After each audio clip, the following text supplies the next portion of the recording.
Hi, I'm Karen Perez, Chair of Hillsborough County School Board. I want to welcome you to Hillsborough County Public Schools, a donde servimos más de 200,000 estudiantes. That includes children in preschool and adults through our workforce program. Hi, I'm Jessica Vaughn, the school board's vice chair. Our district is the 7th largest in America, and our team is made up of 24,000 people working at close to 250 sites across the county. Our district is diverse and dedicated. Our board meetings are held in our board auditorium on select Tuesdays at 4 p.m. The best way to serve our students and our community is to involve you, the public, in what we do. You are welcome to meet or email any of our board members and follow our district on social media. School board meetings are covered live by Hillsborough Schools TV on Spectrum 635 and Frontier Channel 32. Meetings are also streamed live on our website at hillsboroughschools.org. Closed captioning is provided on all broadcasts, and past meetings are available in our online archive. We are interested in what the public has to say. We'll include time for audience comments before we address our business items. Our agenda and any supporting materials can be viewed online in advance. They are posted 7 days before each meeting on our website at hillsboroughschools.org. Our vision is preparing students for life, and that means all students every day. Todos los estudiantes, todos los días. Thank you for your interest in education. With your help, we are making decisions that shape our community's future.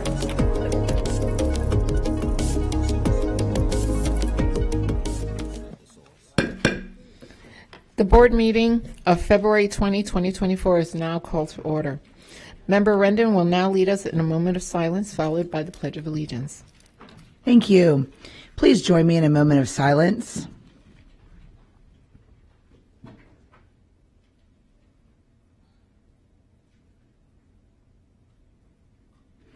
Thank you. Please stand for the Pledge of Allegiance. I pledge allegiance to the flag of the United States of America and to the republic for which it stands, one nation, under God, indivisible, with liberty and justice for all.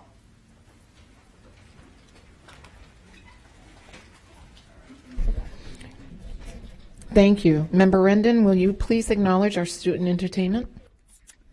Yes, I would like to thank the Marshall Middle Magnet School Jazz Band, along with Principal Dennis Mayo and Director Jeff Kayer, for wonderful student entertainment prior to the start of our board meeting.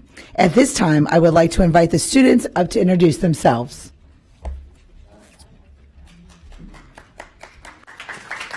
Chase Simmons, 8th grade trumpet. Nathan Croson, 8th grade trumpet. Gabriel Pacina, 8th grade trombone. Jacob Cook, 7th grade pianist. Phoenix Purser, 7th grade alto sax. Parker Forsberg, 8th grade alto sax. Cora Tomapasic, 7th grade alto sax. Rio Arnoza, 8th grade pianist. Kenan Houston, 7th grade drummer. Rocket LaCour, 8th grade drummer. Luca Ye, 8th grade trombone. Isabella Pantoya, 8th grade tenor sax. Kira Giles, 8th grade trumpet. Amy Arevalo, 8th grade bass. Kinsley Cook, 7th grade bass. John Ross, 8th grade percussionist. Mason Archibald, 7th grade trombone. Christopher Slay, 8th grade alto sax. Caleb Rusty, 8th grade tenor saxophone. Cody McDowell, 8th grade alto sax. Andreas Fernandez, 7th grade trombonist. Autumn Lily, 7th grade trombone. Natasha Glenis, 7th grade alto sax. Nevaeh Olivo, 7th grade trombone. Michaela Sellers, 7th grade trumpet. Alana Castro, 7th grade tenor sax. Anakin Hutt, 7th grade trumpet. Maite Gonzalez, 7th grade trumpet. Liliana Leffler, 8th grade trombone. Merrick Para, 7th grade trumpet. Logan Grove, 7th grade alto saxophone. Zuri Nkosi, 7th grade bari sax. January Cole, 7th grade tenor sax. Audrey Rodriguez, 7th grade alto sax. Avery Rogers, 7th grade, Barry Sachs. Jeff Kerr, 24th grade director. I want to take a quick moment and thank the board for all of the support that you have given to the Marshall Middle Band. We have benefited greatly from your support. Thank you so much. And I would echo that as well. Member Perez, board members, staff, Mr. Ayers, thank you so much for giving our students opportunity to play today and all the opportunities that we receive. We love each and every one of our children at Marshall, and we take our responsibility seriously. And students, make sure you thank your parents for letting you come today. So thank you so much. Thank you.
Thank you so much.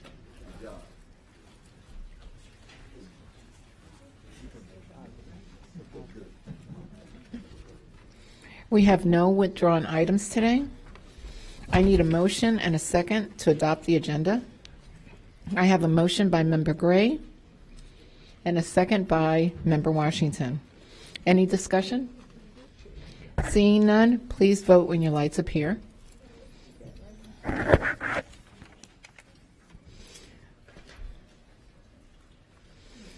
And the motion passes with Member Vaughn away from the dais.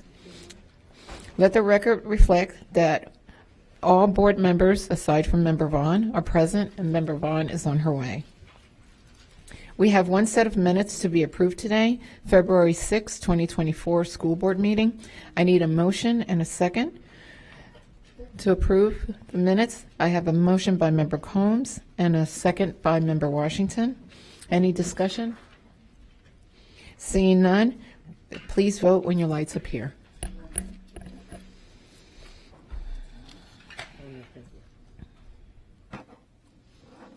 And it passes unanimously with Member Vaughn away from the dais. Board members, I would like to go over the format of today's meeting. As a reminder, we are a nonpartisan board who believe that all children can be empowered to learn and succeed, and our discussions will be made with that understanding to pave the way for efficient and effective agenda statements and/or questions. Board members will have 5 minutes to speak with 30 seconds for final thoughts. Afterward, the superintendent can respond. If you have further questions, you're asked to get back in the queue. Member Vaughn will now read the board guidelines.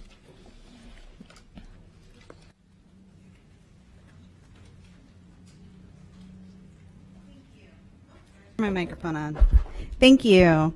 As we begin this afternoon's meeting, please allow me to quickly review the format of our school board meetings. Please silence all electronic devices. There are speakers in the room behind me to allow board members to hear the meeting upon stepping away from the dais. This meeting can be viewed with closed captioning on live webcast on cable TV and on video monitors here in the auditorium. It can also be viewed with closed captioning in the online video archive. Thank you.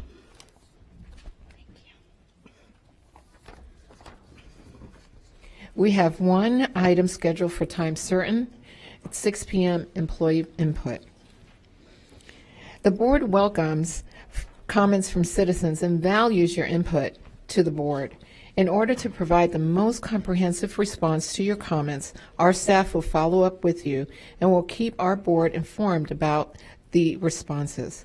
Our board respects the public's right to speak to the board, and we appreciate you taking your time to be here. However, it is requested when you address the board, comments are not directed personally against a board member or staff member, but rather directed at the issues.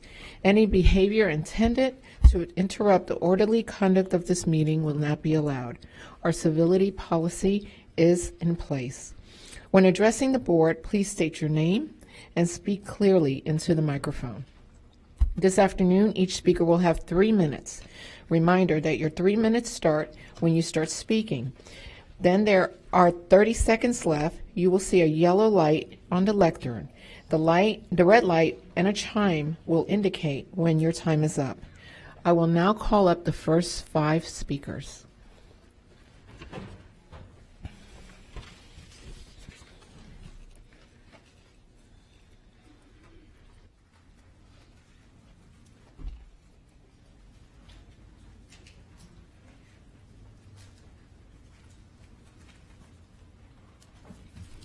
Good afternoon. My name is Colleen Bianucci, and I'm a mom of 2 boys at Apollo Beach Elementary. I'm a member of the Apollo Beach K-8 initiative, and as a committee, we've been researching the costs associated with a project specific to money lost by students that are leaving our school district each year, as well as money that could be gained if students had the option to attend Apollo Beach through the 8th grade.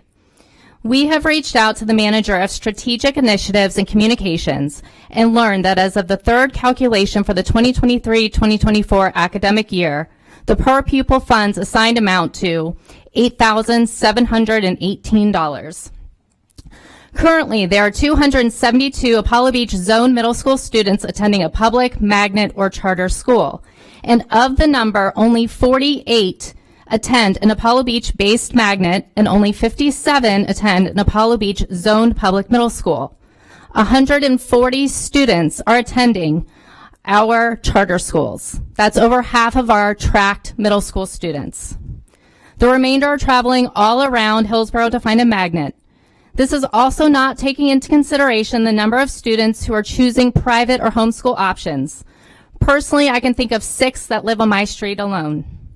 By calculations, a minimum of over $1.2 million was lost this current academic year on middle school students alone.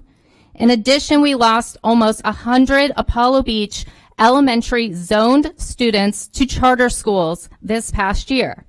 That's an additional $863,000 that was taken from the school district. Another way to look at it is if we had a K-8 zone school for Apollo Beach, it's safe to assume that we could have had approximately $2.3 million secured to our district this current academic year on our middle school students alone. And that's not even factoring in recouping the elementary school students. And with the growth our community is currently experiencing, it's safe to say that that number will continue to rise every year. Here's the thing. We are open to creative ideas to make this K-8 happen. And we know it's an important decision that will rely heavily on budget restraints. Therefore, we would like to propose an idea of centering Apollo Beach around a marine biology, marine life school. We are a school that is located on the bay. We feel confident that the Apollo Beach community would rally behind this idea, and we feel that there is a gap in our area that could be filled. Schools in other districts like Pinellas have embraced this idea, and we think this would help engage student interest in STEM and, more importantly, also help with our science test scores. We are open to different ideas that will allow the county to make a fiscally responsible decision that will also help fill an academic void. And as you evaluate the proposal, the budget, and the different angles, we beg you, please think outside of the box as we are trying to do so ourselves. Thank you for your time and consideration. Thank you. Next speaker.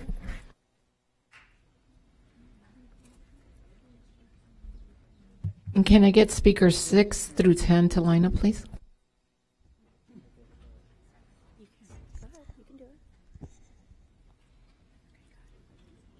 Hi, my name is Brooke and I'm in 3rd grade. Did you know that there are only 2 middle schools in our area? Apollo Beach could be the 3rd option. Please make our Apollo Beach and K-8 school. Thank you. Thank you. Good job, Brookie. What do you want to read, yours or mine? You read mine. I want to read yours. Okay, hurry up because we don't have time. Hi, my name's Caroline, and I'm in first grade. And the reason I think we should get a K through 8 school is because when I get to 6th grade, I won't be able to see my best friends or my sister. And I won't be able to walk with all my friends and my parents. Thank you. Thank you. She was supposed to read mine. Let me see if I can fit mine into hers too. So mine, my name's Rachel Samick. I have a 10th grader at Leonard and a 3rd and 1st grader at ABS. You just met them. There's a shortage of options for our children following 5th grade at ABS. The South Shore's currently designated school is already overcrowded. Our children deserve better. Our concerns relate to safety and obtaining the best education for our children. Children perform their best with consistency, stability, and a nurturing environment. We are advocating for you to keep them at ABS and have that become a K through 8 school. I'm standing here because our children need a better option than the one that they are designated for. Okay, so I'm speaker number 4, so I don't know if you want me to start or you want to restart.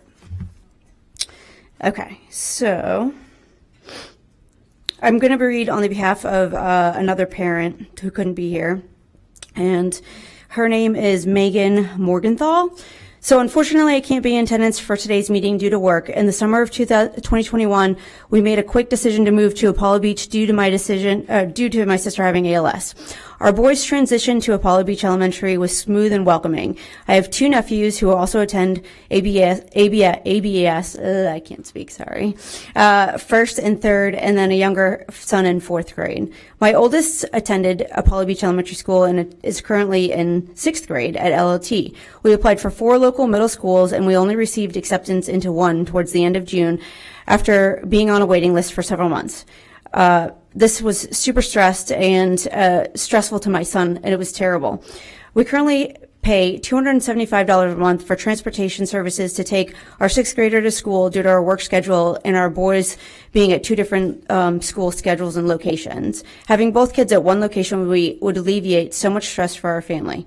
Apollo Beach teachers, staff, and administration welcome our family with open arms and have truly been a blessing for our family since we've moved to Apollo Beach. Please consider ABS for K through 8.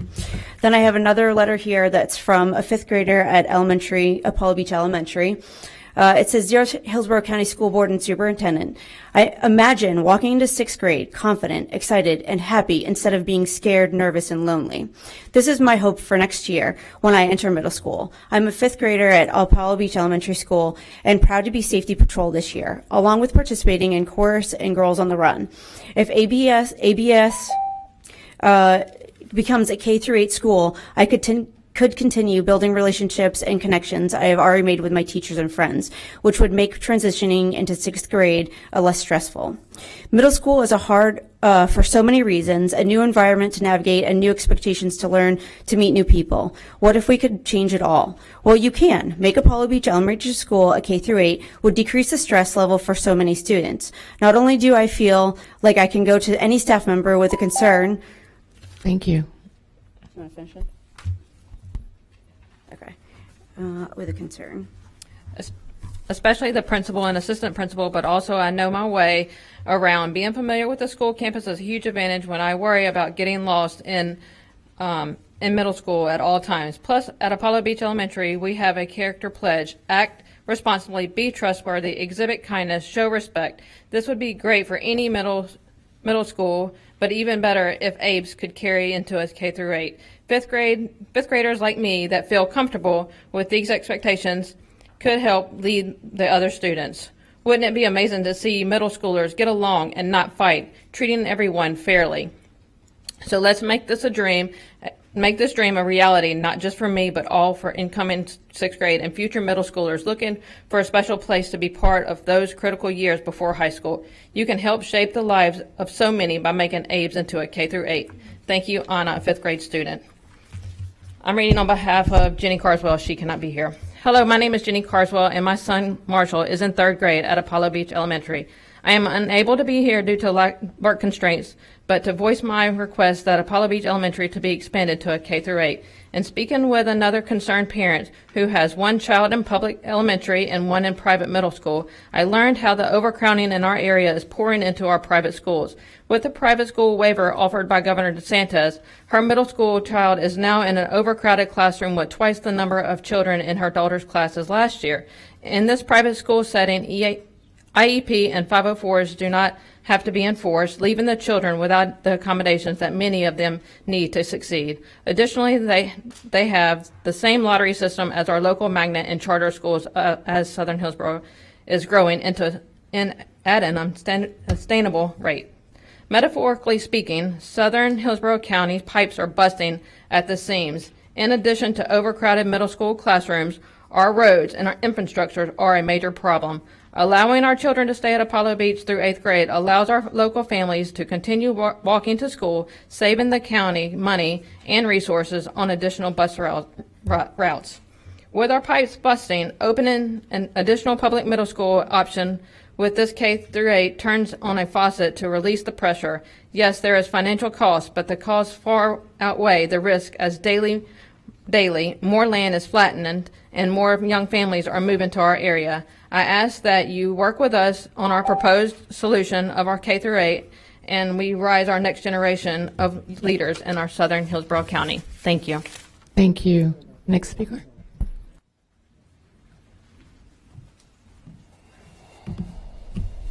Good afternoon, school board members, Mr. Superintendent, and the many guests here and at home. Hi, Mom. My name is TJ Childs, and I am in my 8th year teaching at Armwood High School. But my journey with Hillsborough County began back in 1991 when I entered kindergarten. That's right, through River Hills, Greco Middle School, and King High School. I'm a proud alumni who teaches here now. Also, both my parents, alumni of Hillsborough County. And now my very own daughter has learned to love to learn at Apollo Beach. You'll meet her next. It cannot be understated how well Apollo Beach Elementary has done.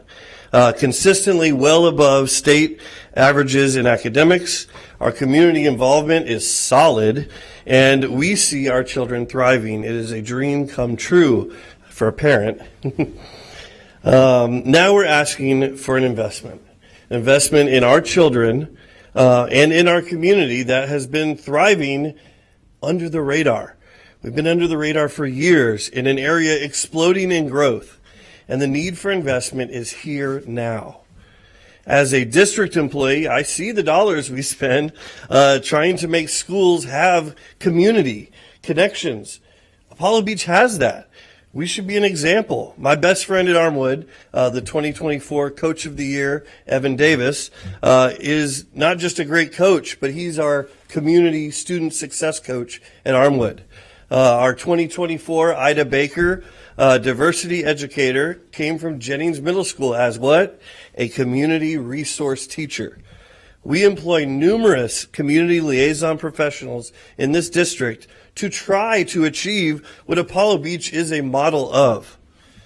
And I would invite our new FACE department, look you guys up on our website, that's the Family and Community Engagement Department, to come visit Apollo Beach.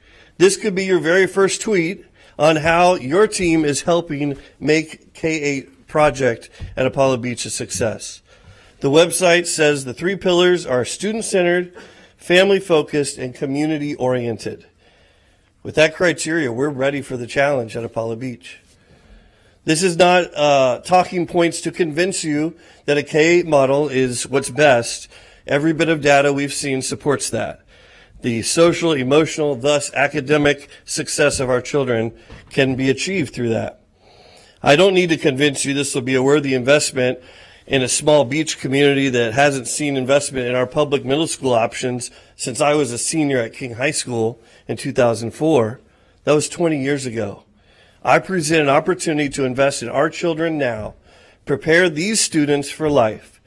Strong families, strong communities, strong schools, make Hillsborough strong. Thank you. Next speaker.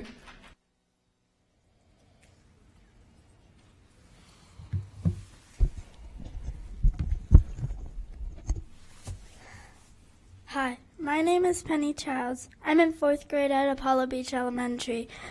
I love my school because we have no bully zones and we have a nice guidance counselor, Miss Dixon. She really helps us a lot in a bunch of things. We also have a 7 mindsets chart, so it helps us every month we get a new one. We also have a character pledge: act responsibly, be trustworthy, exhibit kindness, and show respect, which also goes with our school name, Apollo Beach Elementary School. I also attend Victory Martial Arts because they pick me up from school. I am a blue belt. After karate, my dad takes me to Apollo Beach Racket Club next door to my school, where I am on the bronze swim team. Eventually, I want to be a college athlete. This summer, I am excited to send the saltwater fishing camp in Apollo Beach.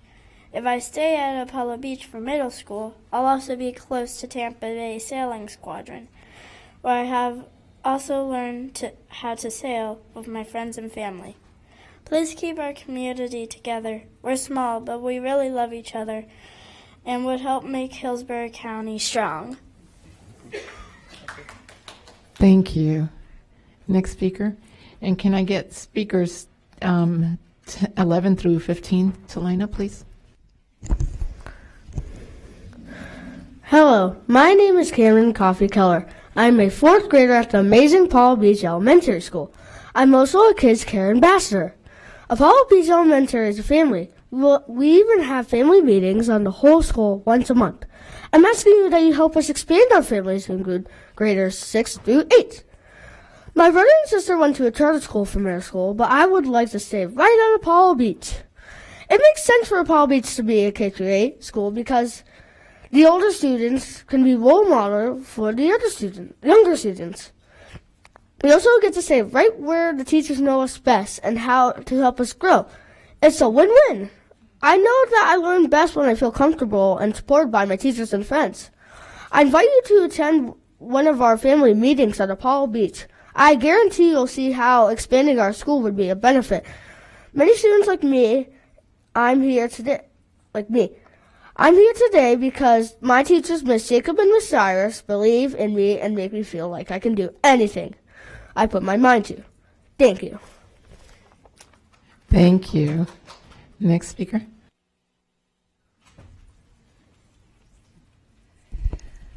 Good afternoon. My name is Corey Wassa. I'm a parent at Apollo Beach Elementary School. I'm speaking today on behalf of another parent who was unable to attend. This statement was prepared for the Hillsborough County School Board by Stephanie Schaefer, mom to 1st grader Wolf Schaefer at Apollo Beach Elementary, known as ABES. I apologize for not being able to attend in person today. I'm a full-time working mom of 2 and am currently traveling for work. As such, I have asked Corey Wassam to read this statement on my behalf. My family moved to Apollo Beach in 2022. We immediately fell in love with this growing community. As a child of 2 public school educators, I believe in the public school system. As such, local schools were a big factor in our decision to move to Apollo Beach. ABES has been a wonderful option for our family so far, and like the other parents at ABES, we're looking ahead to what comes next in education beyond 5th grade. We have several concerns about our zone middle school, including signs of overcrowding as a result of booming local growth. Despite our early optimism, we quickly found that local charter and magnet options are not viable for graduating 5th graders at ABES due to limited capacity and a lottery system that doesn't seem to consider siblings. We appreciate the investments you've made in our community so far, but our continued rate of growth means our schools require more investment to serve our students and families. Research proves that increased strategic funding leads to better student outcomes. We are asking you to seriously consider this investment, which will decrease class sizes, anxiety, and local traffic, provide more vital resources, and ensure that families have the time to support all of our kids at a single school rather than spreading them across multiple campuses. This may seem like one of many problems faced by our district, but it's one that impacts daily life in our community. We're asking you to invest in our kids and their futures because that is what you do. We are optimistic that our school board will recognize the needs in our area and continue working to support our children. Thank you for considering the approval of the Apollo Beach K-8 initiative. Thank you. Next speaker.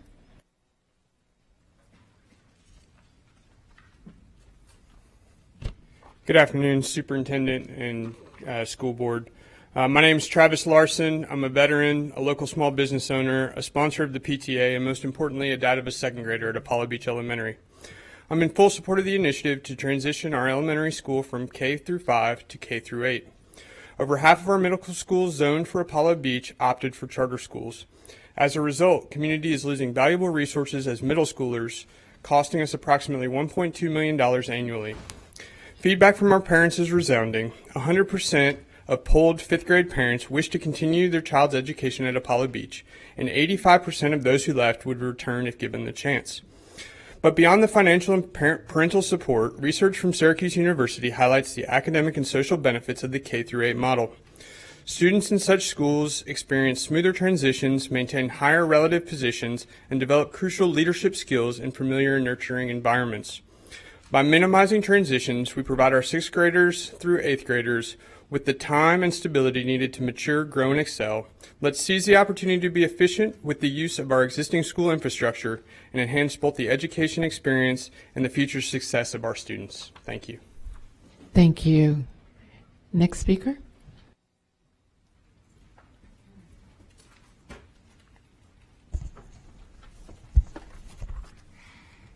Hello, everyone. My name is Penny. I want to talk to you about why I love going to Apollo Beach Elementary and why I think it's a great idea to make it K through 8. First, I have a lot of friends here. We play together during recess, we learn together in class, and we even have sleepovers sometimes. If we stay at Apollo Beach for middle school, I can get to keep all my friends close by, and that makes me really happy. Second, I just love being a student here. The teachers are super nice and they make learning fun. Plus, I know everything where everything is, like the library and cafeteria. I feel safe and comfortable at Apollo Beach, and I think it's really important for learning if Apollo Beach becomes K through 8. I can keep making memories with my friends and keep learning in this awesome school. Please, can we make it happen? Thank you for listening. Thank you. Next speaker. Hello, Todd Gonzalez, parent of 2 children at Apollo Beach Elementary. Moved here about 10 years ago. We talked a lot about growth. I wouldn't recognize Apollo Beach 10 years ago as it is today. However, it has really got that small town feel. It's like the typical old school America. There's an old saying, it says it takes a community. If you dig into that, what does that really mean?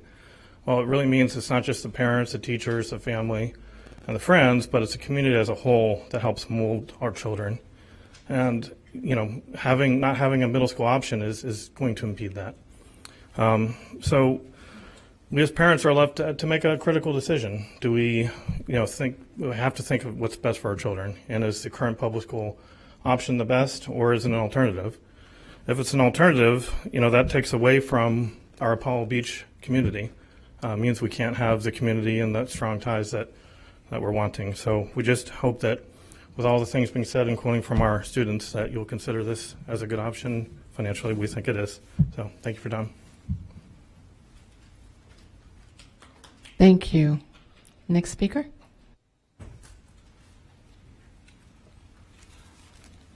Mark Lutho. Well, you have a balloon up there. There was just an article in the paper about all the wildlife that are getting killed by the balloons. Need to be outlawed. Yeah. Well, today's my birthday, 75 years. So I celebrated here, reminding you how you keep ignoring the science of high performance passive solar building. So, did you see the headline? Because you're ignoring high performance passive solar building, Yeah, what's going to happen to the Gulf Stream?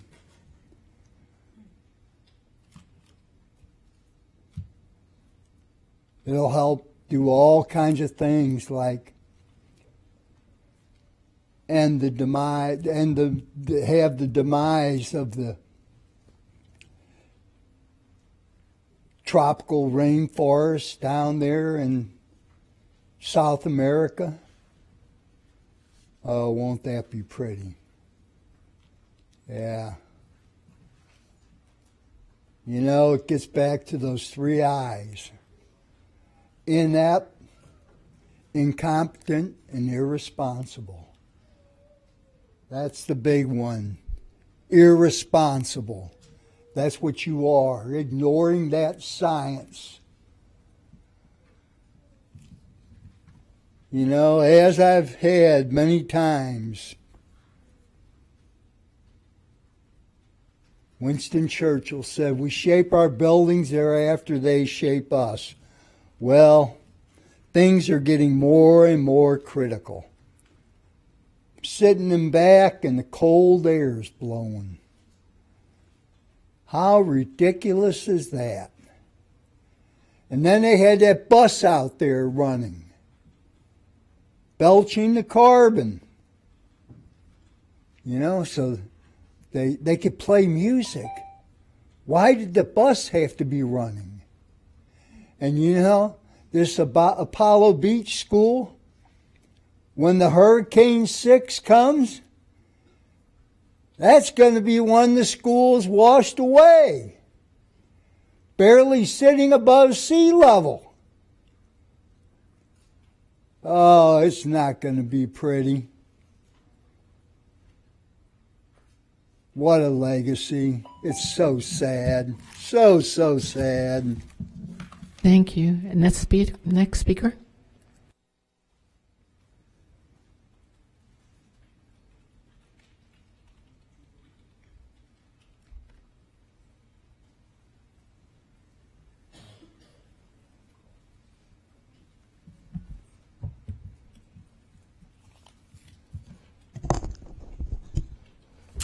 Good afternoon, Superintendent Ayers, Chair Perez, school board members, cabinet members, staff.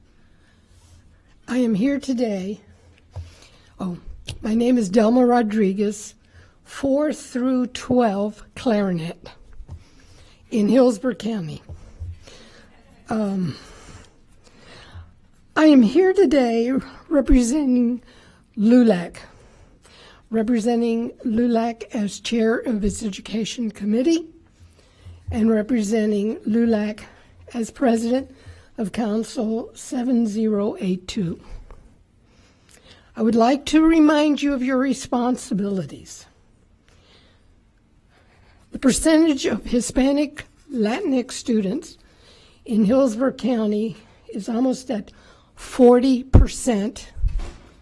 And growing daily. The number of high-level administrators and professional staff members, includes teachers, is probably between 7 and 11%. That is very, very sad. It does not represent the counties that are surrounding us. We are losing teachers daily. And I ask that you are reminded of that every single day, that you do whatever you need to do to get those numbers up. Thank you. Thank you. Next speaker.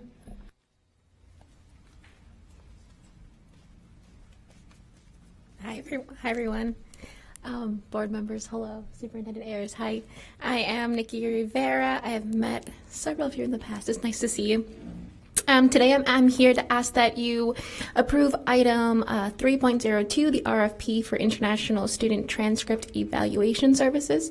I'm also speaking today as a member of LULAC, the League of United Latin American Citizens, and the Education Council.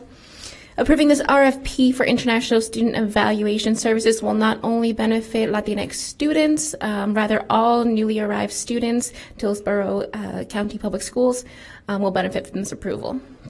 For context, over the past few months, our district staff have worked hard to address a backlog of international student transcripts that needed to be assessed to properly place newcomers into courses that fit their needs. We deeply appreciate their efforts and collectively recognize that this was only a temporary solution. Permanent staff with specific training in transcript evaluation is needed to prevent a future backlog of students needing their transcripts evaluated. So we ask that you please approve item 3.02, the RFP for International Student Transcript Evaluation Services. Thank you. Thank you. Seeing no further community comments, I need a motion and a second to approve the consent agenda. I have a motion by Member Gray and a second by Member Washington. Please vote when your light appears.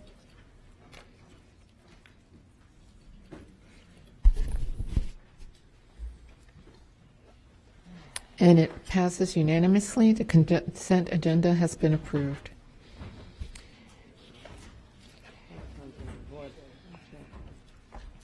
Now I will call on Superintendent Ayers to highlight our administrative appointments. Thank you, Madam Chair.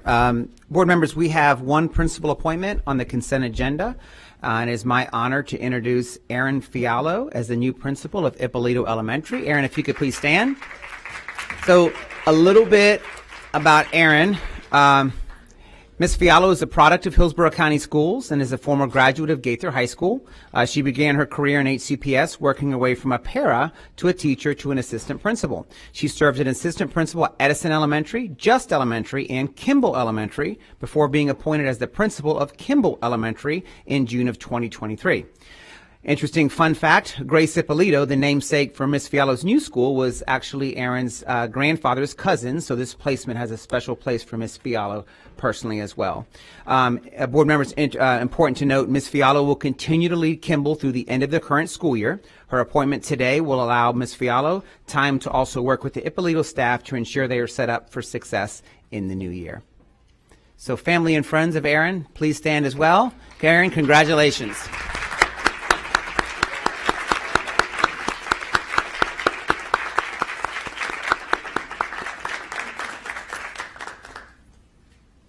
And Madam Chair, that is our one principal appointment. Congratulations, Ms. Fialo. Now we must pause for a moment if you and your family would like to exit the boardroom.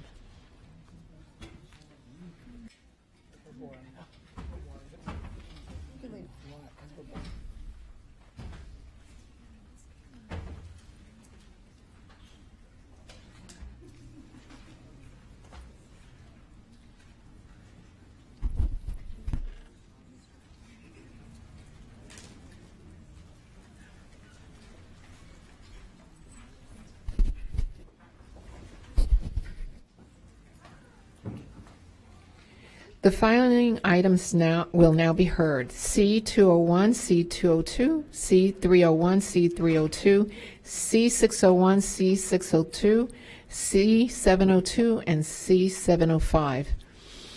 Item 201, approve the contract renewal for SLAM Academy at Apollo Beach. Superintendent Ayers will highlight this item. Thank you, Madam Chair. This is the renewal of the contract for SLAM Academy at Apollo Beach, and this is a 5-year contract. A little bit about SLAM Academy at Apollo Beach. It opened in 2019. School offers students opportunities in career exploration through academies in sports medicine, digital television and sports media production, sports marketing, entertainment, and management, serving 1,247 students in grades K through 10 and rolling up to K-12 over the next 2 years.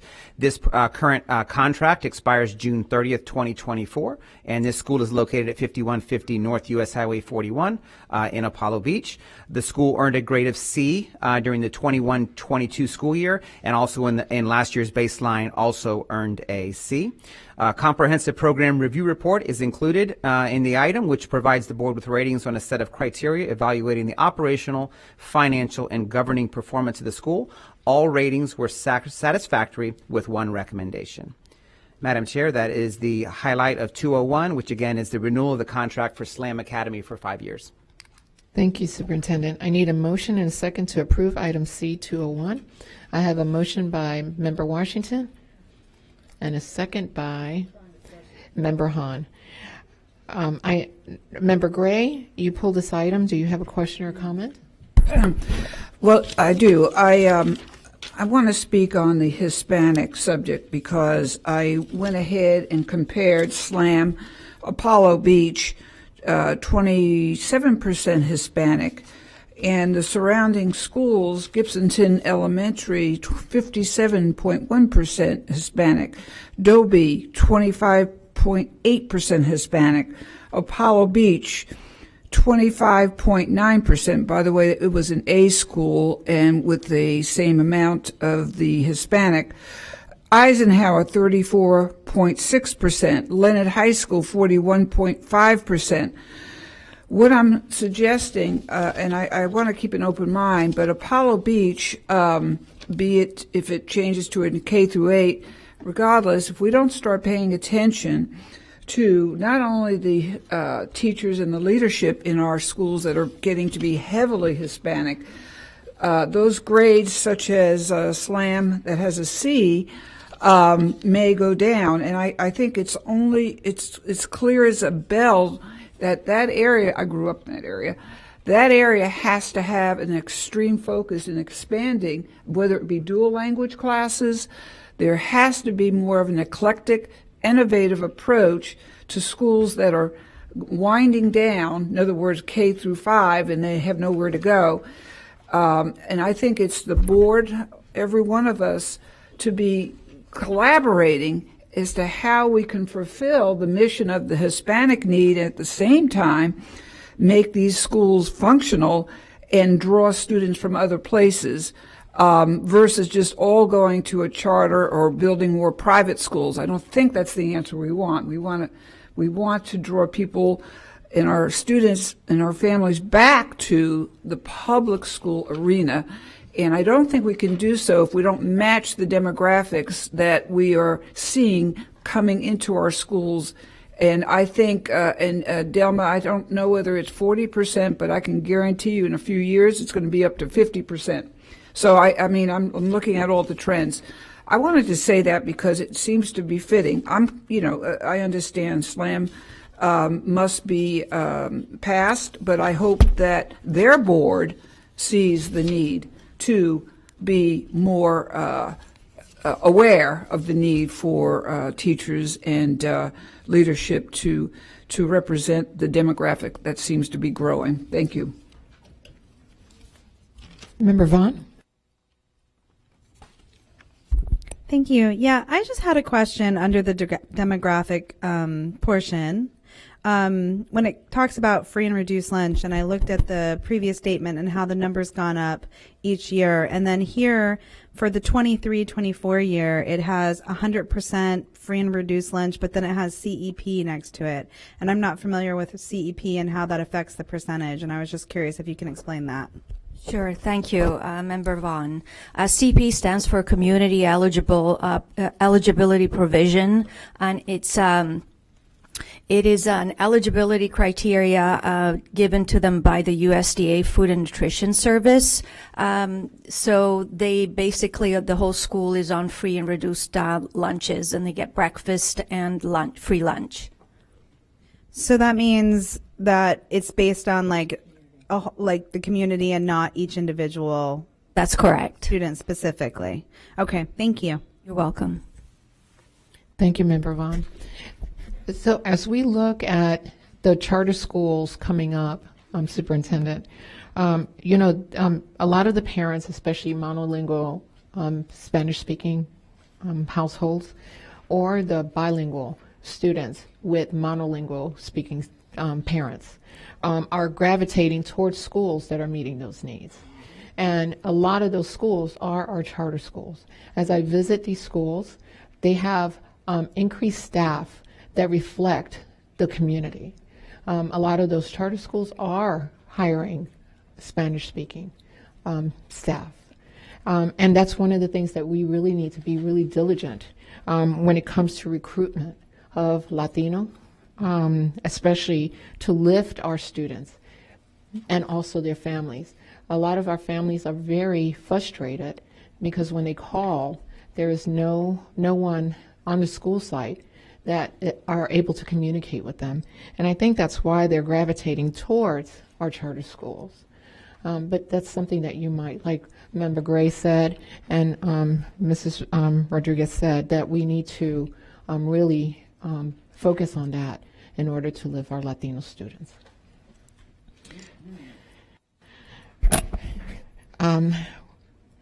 Please vote.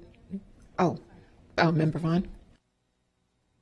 Sorry, that made me think of a question, and I know it's not pertinent necessary to the charter school, but since we're having the discussion here, I know at one point we were getting documentation with statistics because we've had this conversation repeatedly. I know that several members have been passionate about that, and part of what HR was presenting to us was the ratio of our educators and staff and concerns to that. Are we still getting that? Because I haven't seen that in a while. Is that still part of something we're focusing on, or what's going on with the reporting as far as that's concerned? Yes, ma'am. It is absolutely something we're focusing on. We can make sure that from this point forward that we get that information to the board, but that is absolutely an essential necessity for us, is to ensure that our student demographic population, that the staff that we hire matches or comes close to matching that. That is a priority for us. So our hiring and our HR department is working very hard on that particular metric. So we'll make sure we get that information, that we get an updated number to you on where we kind of sit right now. Yes, ma'am. Thank you. Thank you, Member Vaughn. Please vote when your light appears.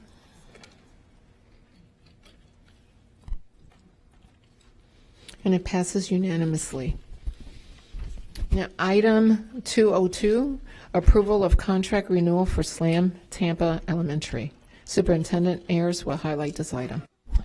Thank you, Madam Chair. This is another SLAM Academy. This is SLAM Academy Tampa Elementary. SLAM Academy Tampa Elementary's contract was executed in 2018. The school elected to defer opening in 2019 and again in 2020.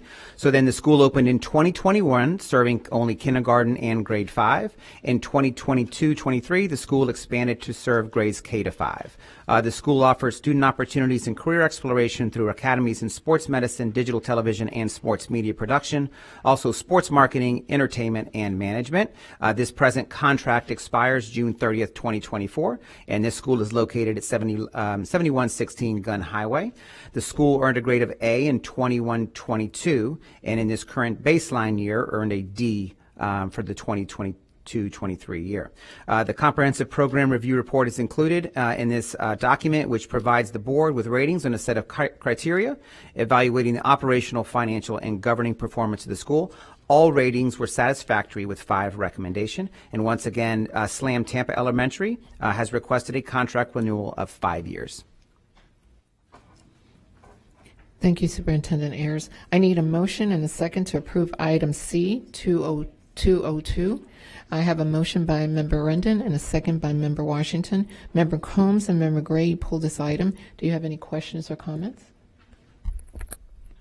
Yeah, I have a couple questions. One of the things I just was looking at today, and sorry I didn't ask you this question when we spoke today, Dr. DeLange, but when I'm looking at the comparison of schools, wouldn't it be more like Citrus Park, because like Morgan Woods, because I'm thinking that location at SLAM, they're all located right on the same campus, right, on Gun Highway? Yeah, so I was thinking, those aren't the other, there's schools that are actually closer to that are higher rated, like Citrus Park Elementary, those Smith, Yes, but absolutely. We can certainly. Yeah. I mean, I just wanted to make a point that most of the schools that are in the surrounding area by that area, I see that it went from an A to a D. Can you explain why that happened? Absolutely, thank you, Member Combs. One of the reasons is in 21-22, as you can see from the demographics, they only had 20 students. Out of 20 students, only 12 were tested, and then they went the following year. Their enrollment increased to 99 students. 97 were tested. So the incoming baseline of the incoming students that year was 83% were below grade level. So I think that was probably part of the issue. It was a heavy lift for them. However, this year, they are using triangulation between the FAST, NWEA, and iReady to make sure they're identifying the needed students and implementing strategies targeting specific students. So they are addressing, according to my conversations and data, PM data, that they're doing that. Okay.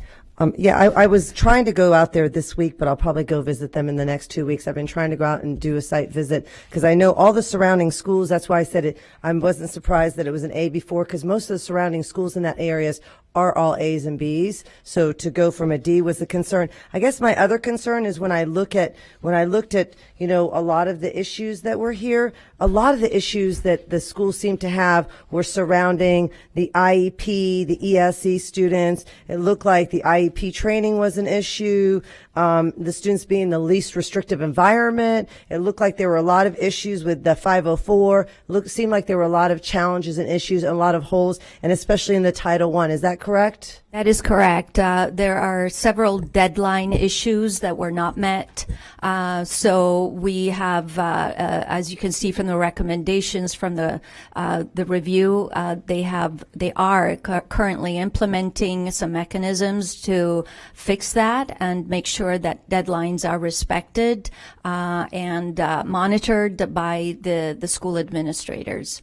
Okay, thank you. Because I do look at these applications, and this is one where I saw a lot of issues, and this is all federal dollars, and these are all of our most vulnerable students, our special education students, and making sure that we give that implementation and make sure that we follow up is so important with all students, especially when you talk about our ESE students. So that is this was obviously, I'm going to have to approve it by law, but it is very concerning to me, and I want to make sure we're really monitoring these ESE students. Thank you. Respect that. And we'll do so. Member Combs, this one's a little bit different in being that this contract was executed in 2018 and they had 2 deferral years. So that's on our end where we'd only have 2 years of real data behind us. So rest assured that we will continue our monitoring of this particular school. But this one's a little bit different because they deferred for 2 years after the contract was executed in 18, that we only have 2 years of data behind it. But the 2 years of data, but the 2 years of data with the ESC population looks very, very worrisome all the way through. I see a lot of issues of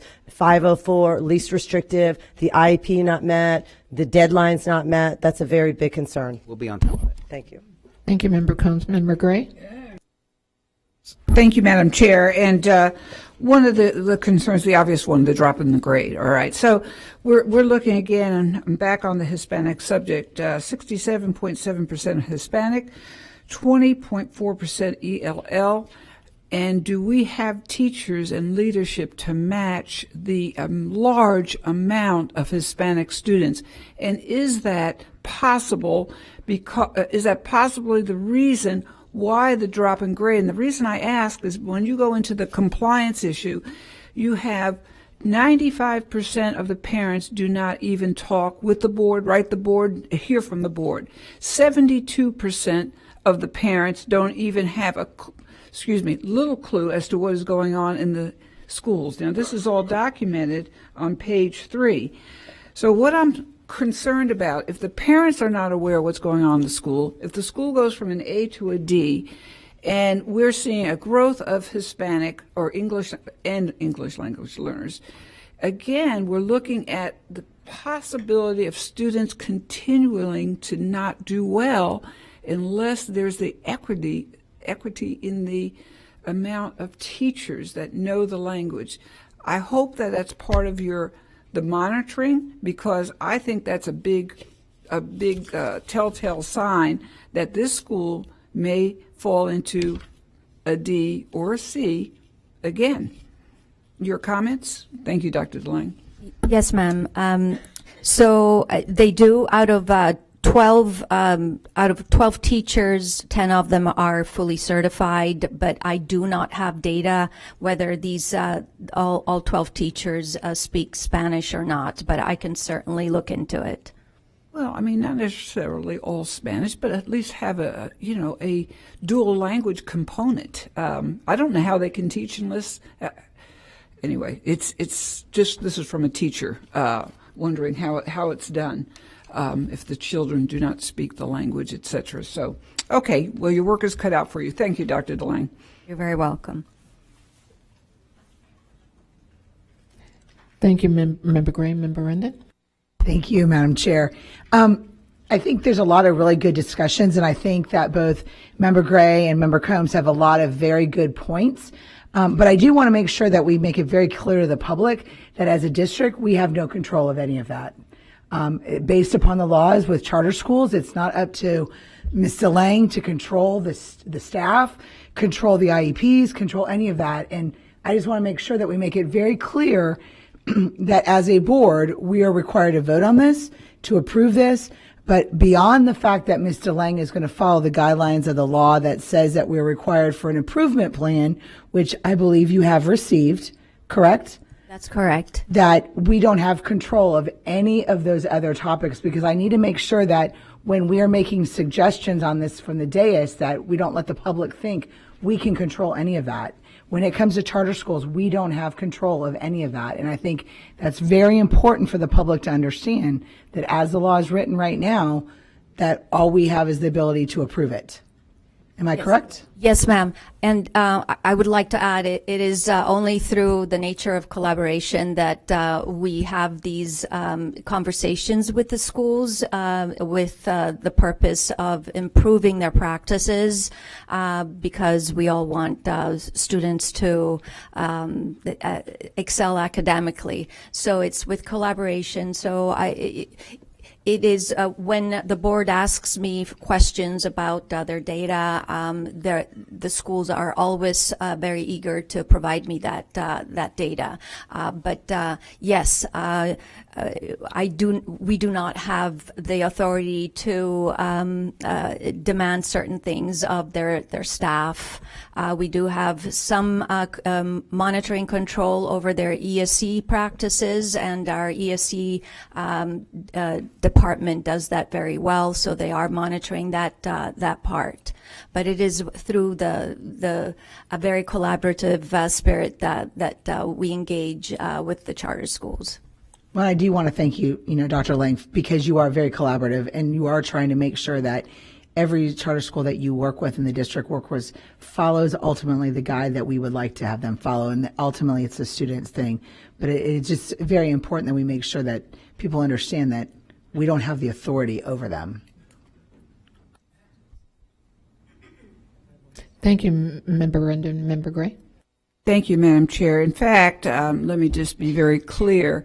We don't have authority, but I am on the Florida Charter Alliance collaboration. They're forming that right now. And I will take what I'm saying in public to suggest to them that these are very important, let's just say, not nuances, very important information that they can benefit from. So if you're going to be on a board, and if you don't say something and you just say, "Oh, this is what I have to do," or better yet, if you're on a board that says, "Well, maybe I can improve, maybe I can have a better board that is absolutely emblematic and represents the students that I'm in charge of," that's the type of, to me, the collaboration that is needed. And the law is the law. Everyone voted. Everyone will vote for this. But I can't help but think at the end of the day, at any school model, and I'm talking various models that are coming up, any board would want to know what is better for the children versus not. Now, I could be wrong. So that's what I'm sharing with you, and I will share also with the Florida Charter Alliance. You do have a voice. Board members, you have a voice. It's not that they're not listening, but we need to have discussion and collaboration. The word is, or the words, school choice. So we're in that game. So let's play it well. Thank you. Thank you, Member Gray. Again, Superintendent, when I visit these schools, especially the SLAM Tampa Elementary, when I walk in through the doors and they greet me in my native language, and I go, they invite me to an event in the school where 90% of the families who are monolingual Spanish are in attendance. It says something to me about the school. When the staff is able to speak to the parents in their language, it says something to me about the school. And we need to look and ask ourselves why we're not doing that at Hillsborough County Schools. But when they're lifting students who are challenged, who are like I mentioned, monolingual, and they're trying to get them into a certain space when it comes to testing, when it comes to their academics, when it comes to learning English. I understand, they're great, but, we need to be also as equally diligent in looking to make sure that they are coming up with that, from that grade. But they do have students who are challenged, and they are taking up that piece of the community that we don't have here in Hillsborough County Schools, that time, and efficiency to be able to do. Member Vaughn. Thank you, Madam Chair. I appreciate all of the conversation. I think it's important. I do appreciate Member Rendon making a point that although I understand Member Gray is passionate about this and wants to make sure she advocates to make sure that our population of employees matches our students, that it isn't, this school specifically is not responsible for it.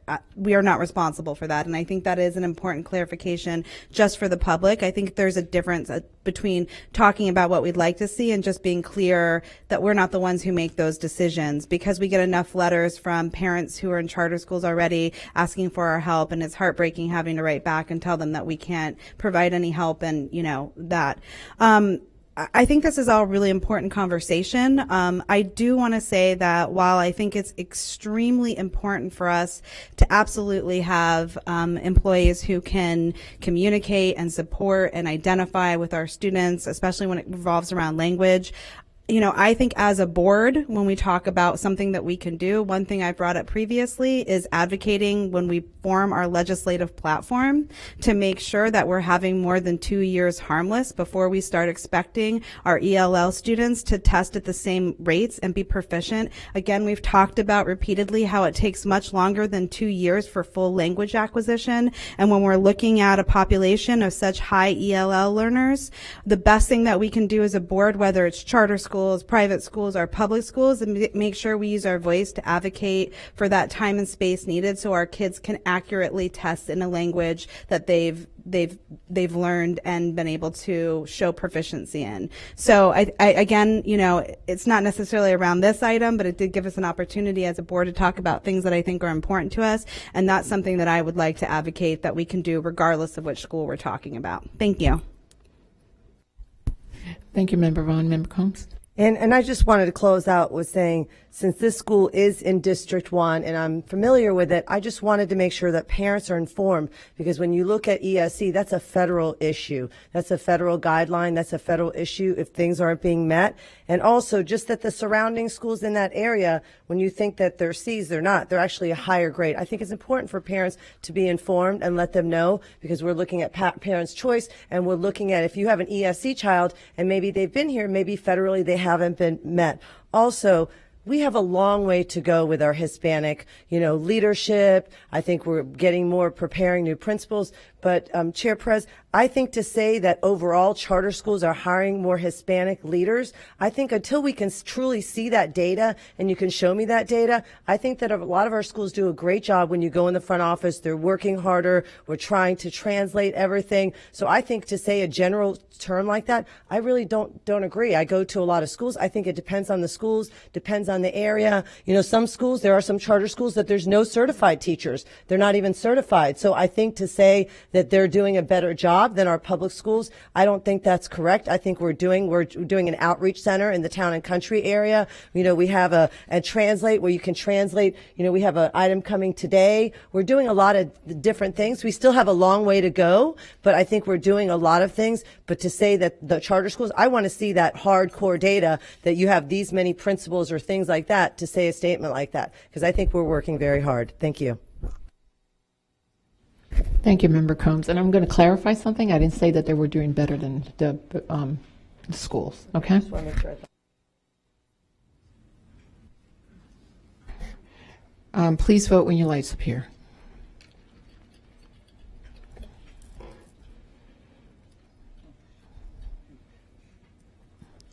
And it passes unanimously.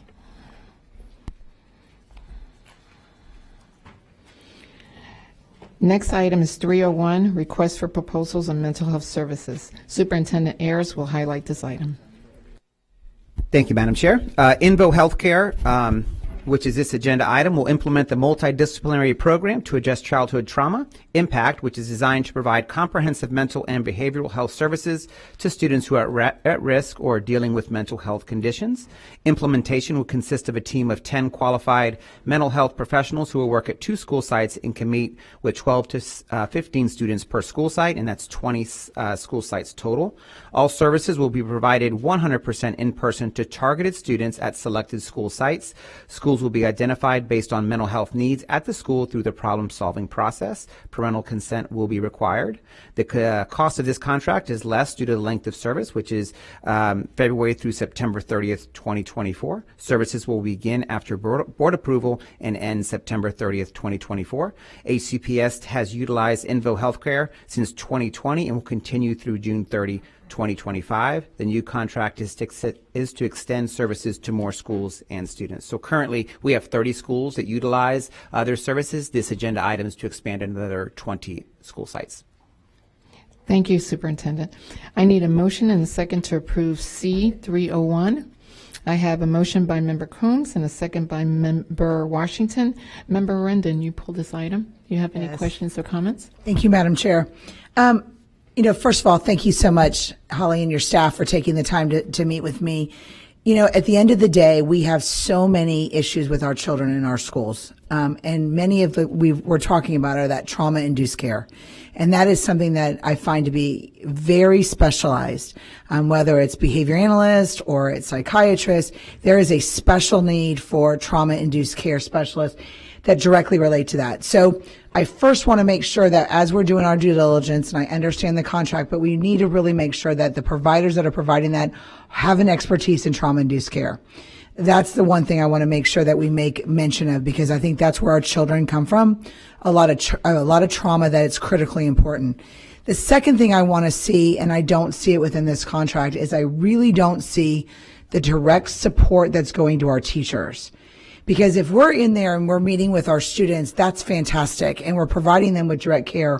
But if we don't do that circle back and follow along with our teachers so that their interactions are continuing that trauma-induced care directly to that student, we're going to be taking 2 steps back. That one comment that can be made, that one direction that can be given wrong, can direct a student right back to they were in that trauma if they're not given the correct instruction from these therapists. And so I want to make sure that whatever contracts we're going into, whatever we're inducing, we're really bringing in our teachers. I think the teachers need that support and our students need that support. And it's so critical for the success of any kind of therapy we're providing that we provide that circle around, wraparound supports.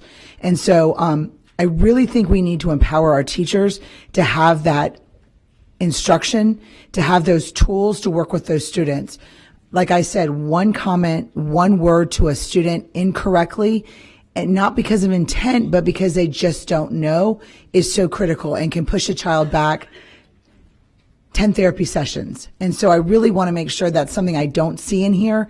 I know that we're going to meet directly with the students. I know we're going to circle back to the parents, but I don't see anywhere in here, even with our current schools, where we're educating and providing that support to our teachers and our administrators.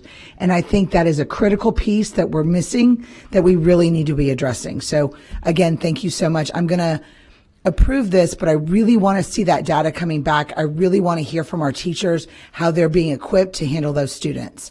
So thank you. Thank you, Member Rendon. Member Gray?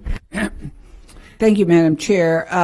When we talk about trauma-based schools, and we have visited, thank you, Liz Tanner, for the Junta and the Frost Elementary, Junta Middle, we invested, I say we, the Children's Board, $1.3 million.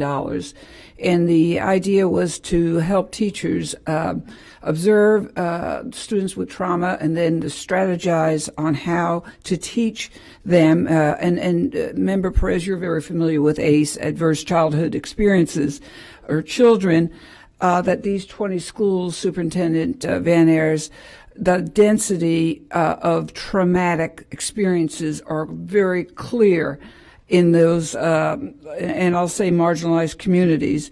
But the addition of 20 schools is necessary. And as I know, because under Superintendent Davis, when we introduced the National Dropout Prevention Program, where we identified the need for teachers to be taught how to teach effectively students who come to school, domestic violence, food insecurity, trafficking, bullying, we can go on with the list.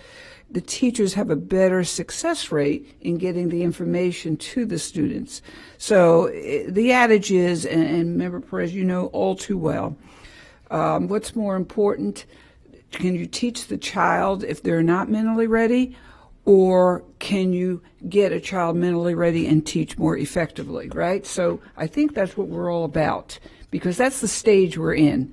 And I just want to applaud the team, Holly Saya, because what you're doing is you're saying to us that the individual chit-chat from the student to the school psychologist or the the one in charge of the of the mental talk, it's much more effective. It's one-to-one with many students. Many students don't want to be in a group and say, hey, I've got depression, I got anxiety. My parents just, I saw a gun and I don't know what I'm going to do. My parents are yelling at each other. Sometimes students just don't want to say that to a group, and I can't blame them. I wouldn't want to. So the need for the one-to-one is extremely real. And you're meeting that need. And the more schools that we identify, we can get more kids ready to learn, because we're addressing what seems to be a huge hiccup. So anyway, enough said. Thank you very much for bringing this forward. And I think, again, I look forward to, again, having those mental, social, emotional needs met among our students. Job well done. Thank you, Member Gray. And, as much as we believe that we have enough mental health resources, we never have enough mental health resources. And there would never be enough, because what affects the family affects the student, and what affects the student affects the family. So I would just want to ask Superintendent a question. With these services, the new services, can families access the services if we have a student who's accessing these services? Yes, Madam Chair. So all these services are we consider wraparound services, so that is accessible to the parents as well. I don't know if, Elizabeth, if you wanted to add anything that I might be missing, but yes, there are wraparound services there. Thank you.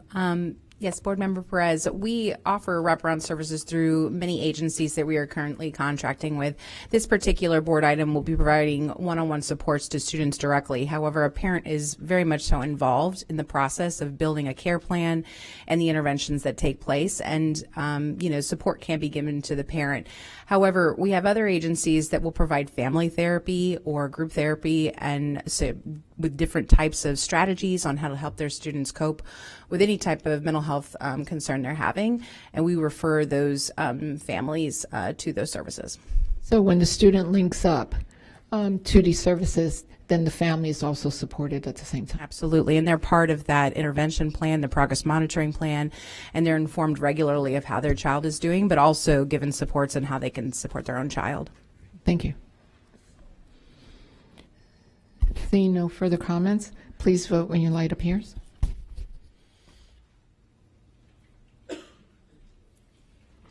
And it passes unanimously.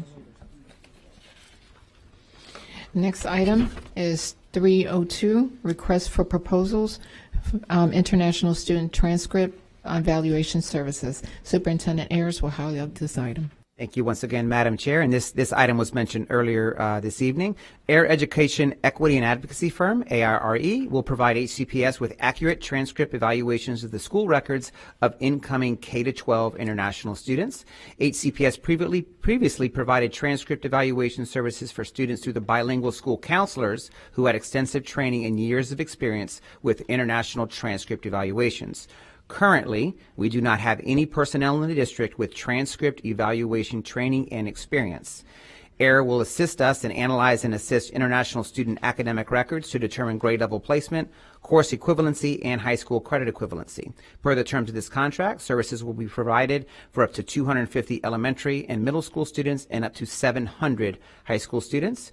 Once district level evaluators are hired, training will be provided remotely and in person at district sites. This training will consist of an overview training and a specialist level training of the education systems of the most prominent countries of origin for K-12 international student transfers, most common to HCPS, including international student transfers most common to HCPS, which are Colombia, Cuba, Dominican Republic, Ecuador, Haiti, Honduras, India, Mexico, Puerto Rico, and Venezuela.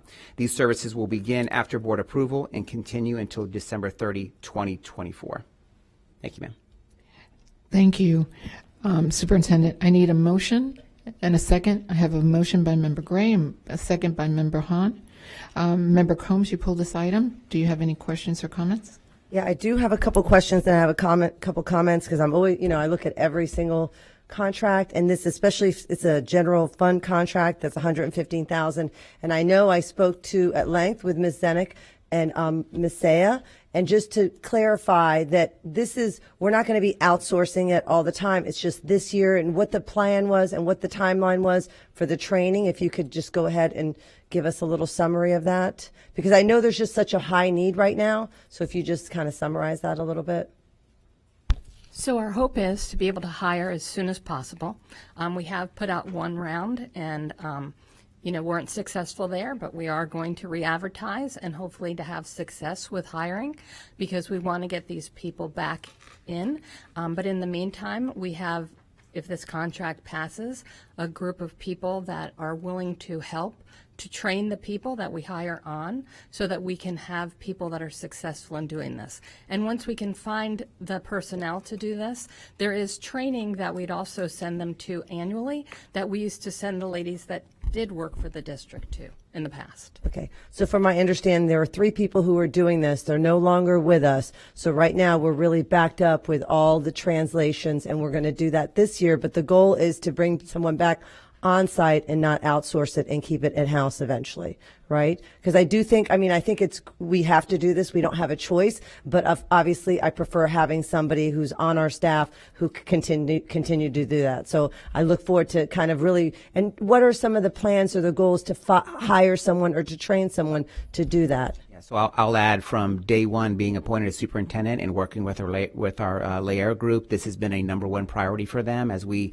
back in June, basically lost 3 of our bilingual guidance counselors that provided all of these transcript evaluation services. It has been a long road to get to this point, and I want to thank the Lair group for their leadership as well in helping us, maneuver through this. But this is an urgent matter for us to make sure that all these transcripts are evaluated and evaluated correctly. And there's extensive training that goes along with it. But our ultimate goal is that we have in-house people that we hire that are then trained through AIR. This is just to help us get off the ground and get some of these moving along. But this is an utmost priority not only for the school district but our Lair partners as well. And I know with, especially in the town and country area and also South County, we've had such an influx of students coming in from foreign countries and not having a transcript and having to translate it. I know we're really backlogged, so I know this is very important. So thank you so much for bringing it. Thank you, Member Combs. Member Vaughn? Thank you. Member Combs really hit the point of what I just wanted to echo. I just wanted to make sure and prioritize how important I think it is to have this service in-house and how unfortunate it has been that we haven't been able to hire in-house. And I appreciate the fact that, you're getting creative and making sure we need to. I know in my area there's a huge influx of students from India, and they really need their transcripts translated so they can start attending our school. I think it's important for people to realize that although our Hispanic population is so big, there's lots of other students coming from lots of other countries where we need this. So again, I just wanted to emphasize exactly what Member Combs did and just make sure this isn't something that we just slowly let slip to an outside consulting company, and we really emphasize doing everything we can to hire in-house and make sure we have these services. So thank you very much. Thank you, Member Vaughn. Member Rendon? Yeah, thank you, Madam Chair. One of the questions I did have, and I did forget to ask this previously, is we're working with a contract with bringing in some international teachers and doing a contract with them. Is there any way in which we can negotiate with them in this type of, we're going to send them to a training no matter what. We're bringing in a lot of different international teachers from all over with that program. At least it may be a basis, maybe guidance counselors. They may have expertise within that. Have we looked at that expansion at all? So I'm really glad you asked that question, because that's what I wanted to add, is that although historically this has been done with the bilingual school counselors that we've had in our department for probably over 20 years, who were then moved out of our department, then the positions moved back. This skill is not necessarily something that you learn in your counseling program as a graduate student. So it is not required that it be a counselor. Bilingual school counselors are kind of unicorns, and we are really trying to find people, but there's a counselor shortage in general, much less with somebody who's bilingual. But to Ms. Vaughn's point, it's not just transcripts that are in Spanish that we need to be evaluated. We need them for all over. So I do think that we can, if we don't get to where we need to be sooner rather than later, that we do need to look at training other certified professionals in this, to learn how to do this, either through our contract and or with the trainings that we used to send our bilingual counselors to, because those are the experts that teach them how to do it. So I absolutely think we need to think bigger. Well, and I know my husband does a lot of document translation. So I know there's actually an expertise out there of people that just do documentation translation.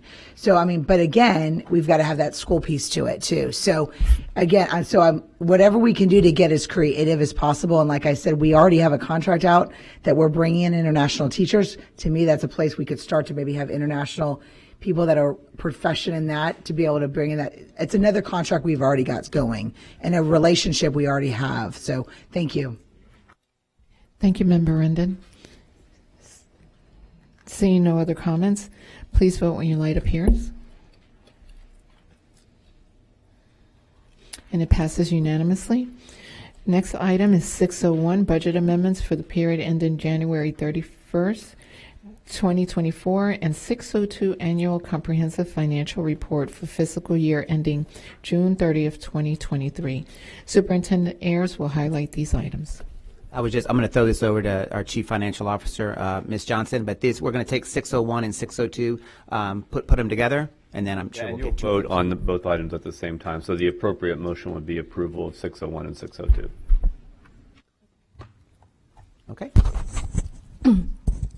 Good evening, Chair, board members, superintendent, cabinet members. We'll have a brief presentation by Susan Garcia on our budget amendment for month end January 2024. And also we're going to have a presentation from our auditors, Jeff Wolf, on our annual comprehensive financial reports.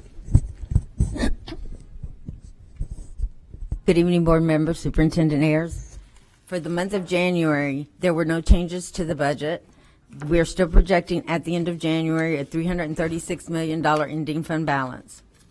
That would be a 19% fund balance. If you look at column C, that is our revised budget, which there was no overall change to. Column D is where it shows the changes, which you can see are zero. Column E shows the year-to-date actuals.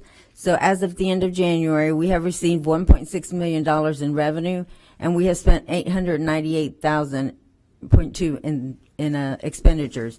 This is 66% received for revenue and 51% for expenditures, giving us an ending fund balance of $594.2 million. However, I would like to mention that in the month of January, we went live with our ERP system, and we had a 2-week go dark period. So there were a lot of transactions that were not entered, accounts payable, purchase orders that could not be entered. You will see the catch up in the following months. So I would not get too excited about that $594.5 million ending fund balance. We're still projecting something in the area of 330 plus. That didn't change. The next slide just basically shows in a pie chart how much we received in revenue. Local, we've received 81% of our budgeted revenue. We've received 44% of our state revenue and 33% of our federal revenue. The total revenue we've collected is $1.2 million. Million dollars.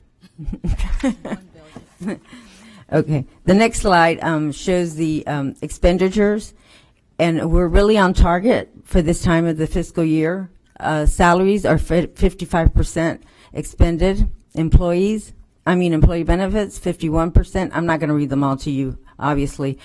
Purchase services, 54%. And basically, they're all on target. So we're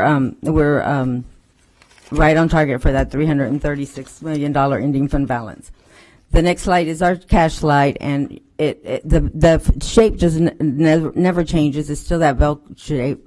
In January, we had an ending fund balance of $545 million, and of course that has to do with the ERP system and all the property tax dollars that we have received. We normally receive them at this time of year, the majority. At the end of the year, we still project $332 million in cash.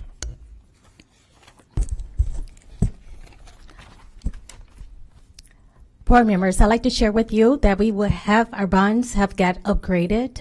S&P, in October, Fitch upgrade our bonds rating also. So S&P, and I'm waiting for Moody's. So Moody's will be the next upgrade of our bonds. S&P ratings was revised from negative to stable. We are referring our A ratings on our COPs. That's our certificates of participations. And the outlook revision reflect a 9% increase over our overall fund balance.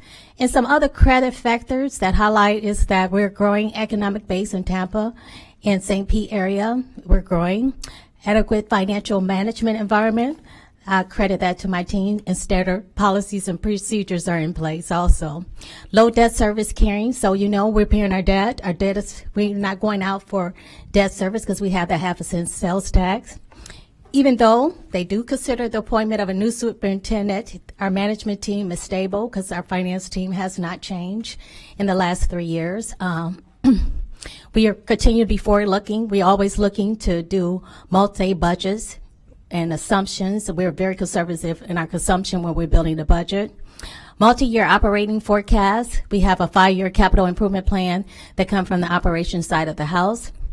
Our reserve policy is intact, that is equal to the 3% required by the state, and we're way over the 10%, but that is a good thing. But we're working on getting that reserve down also for some initiatives coming up.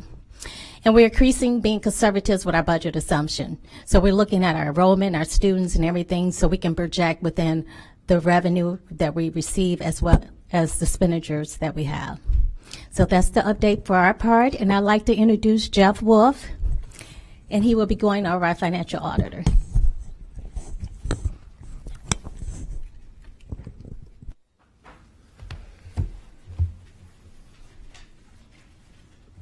Good evening. Just before I could start again, I just want to thank the board for allowing us to serve you as your external auditors. We work for you. And just real quick, if you look at the presentation, you'll notice it is a big year for MSL. We are celebrating 50 years of serving Florida, so I just wanted to note that quick. But with that, I'll go right into the presentation. I don't have the clicker. Okay, so our first report is our audit report on the financial statements, and this is really whether your financial statements are materially correct, whether they're accurate. We had an unmodified opinion, which that is the highest level of assurance you can receive. That is the best opinion you can receive. I know unmodified doesn't sound that great, but that is the highest level you can receive. Our next report is our report on internal controls over financial reporting and compliance. Now, government auditing standards require us to test internal controls, so we do that by reviewing your payroll process, disbursements, bids, journal entries, cash receipts. However, though, it does not require an opinion, but if we've noted any material weaknesses or significant deficiencies, we would note that, and as you can see, it was a clean report, no issues noted. Our next report is the Auditor General Required Management Letter. This report requires us, if there's any financial condition issues, any financial emergencies, or any other improvements that were needed that didn't quite meet the level of the previous report, they would be reported in this letter. But again, this was a clean report, no findings, no issues noted. Lastly, is our independent accountants report, and this really just relates to compliance with Florida statutes as it relates to investments. And again, once again, there was no compliance findings noted. And lastly, just some quick general fund data. You can see your revenues compared to prior year significantly outpaced the increase of expenditures, which resulted in a net positive change in fund balance of $143 million compared to $38 million. So again, financially a pretty strong year for the general fund. And I think the biggest takeaway is that on the side fund balance as a percentage of total revenues, the requirement is 3%. But again, you can really see the improvement up to 13%, which really puts you in a strong position to handle any upcoming unforeseen changes. So it's a real strong financial position. The district should be commended for that. But that's really all I had to present. If there's any questions on the audit or anything else, I'd be more than happy to answer that to you. Thank you. I need a motion and a second to approve items C601 and C602. I have a motion by Member Washington and a second by Member Gray. Member Vaughn and Member Gray pull these items. Do you have a question or comment? Member Vaughn?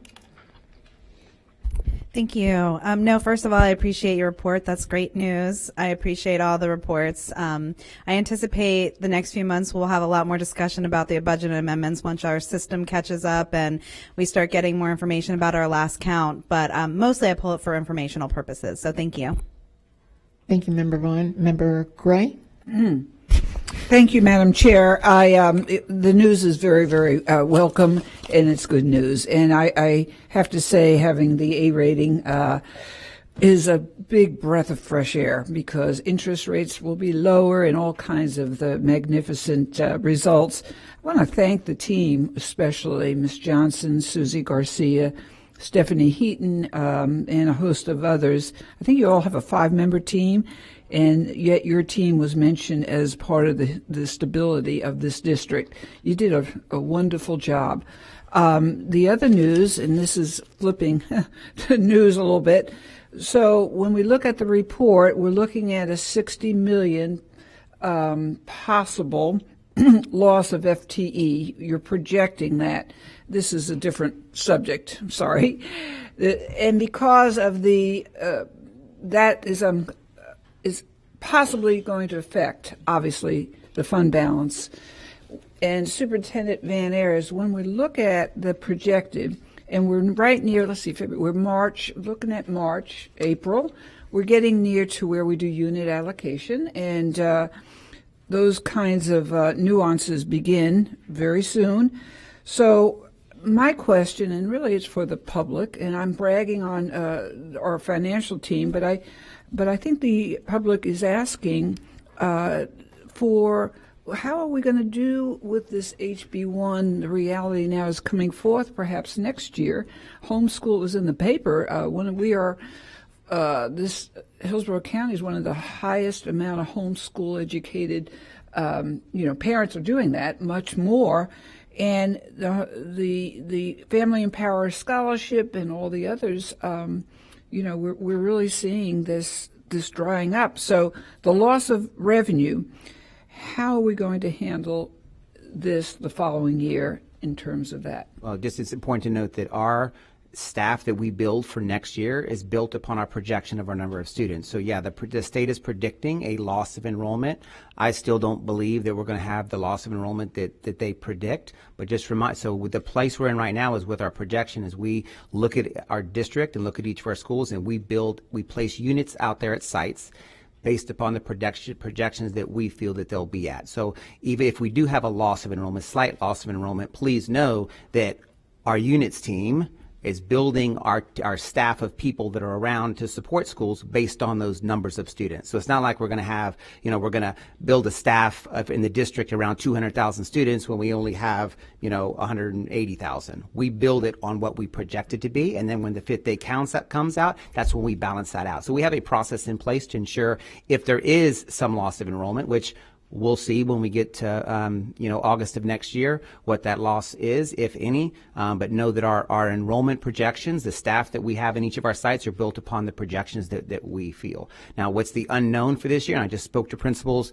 last Wednesday, is with the HB1, with the voucher, that's the unknown out there, is how many students are going to keep taking this voucher. So it's a pretty unpredictable year coming up for us on what, how many students that we'll end up having. I'm not concerned, but know that this team is working behind the scenes to make sure that our projections match and what our predictions are. But this is going to be an interesting year of all because of the voucher system, number of students that may choose to take that voucher. I still don't. We'll see when we get there, but I'm not anticipating that much of a loss. And Ms. Johnson, I don't know if you wanted to jump in. When we initially built the budget, we got to take the reduction because the state going to give us a letter and they're going to cut that amount for our Family Empowerment Scholarship that they say they gave out. And then charter school, whatever their projections, we got to build our budgets based on their projections. But there is always a true up when we true up our enrollment and we receive that money back if they took too much money out of our budget. So it's just a reconciling process that we got to go through. And another thing noted that family empowerment, we don't know those kids leave until they don't come and register next year. So even though the state is doing a count of them, that we need to have a way to reconcile them now, not later. So I will push for that if you have some students took vouchers, we need to reconcile them now so we can build our classroom, our units around those students that they say have taken a voucher for the next fiscal year. Because that's the unknown we don't have control over. Well, two quick things that I'm observing with these comments, and so is Standard & Poor's.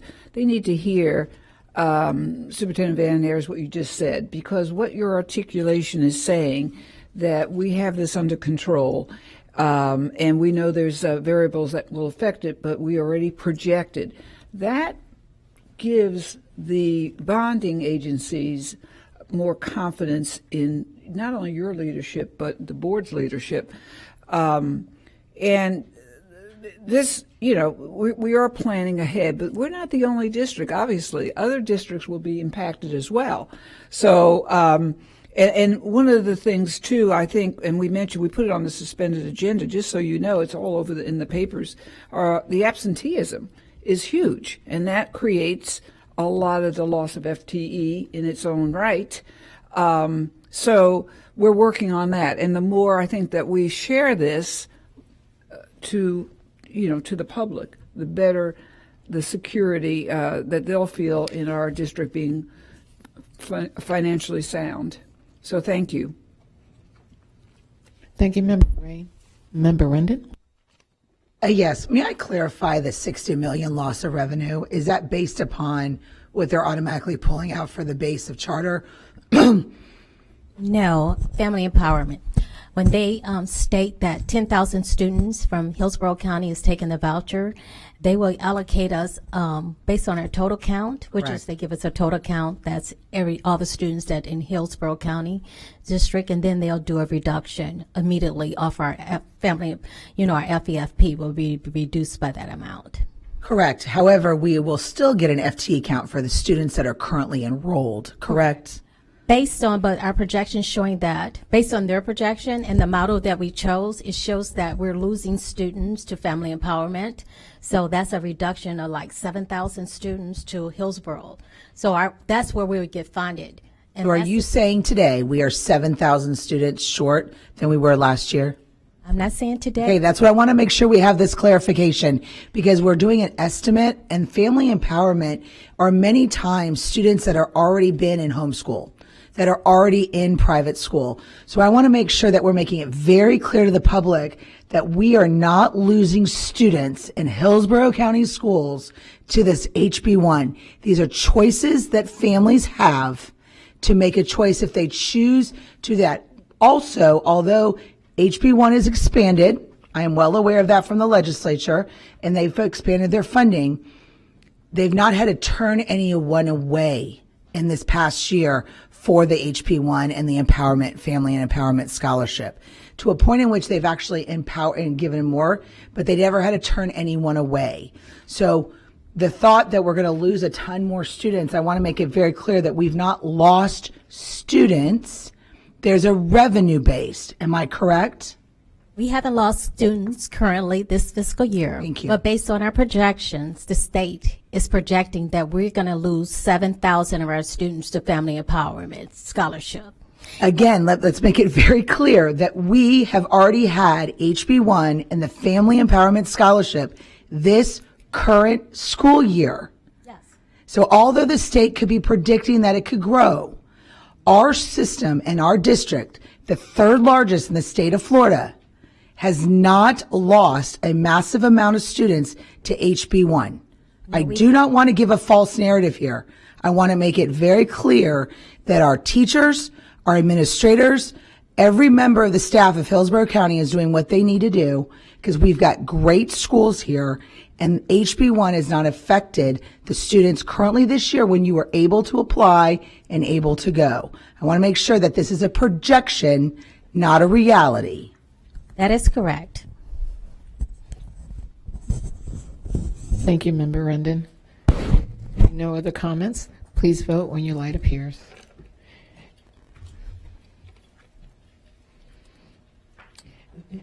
And both C601 and C602 pass unanimously.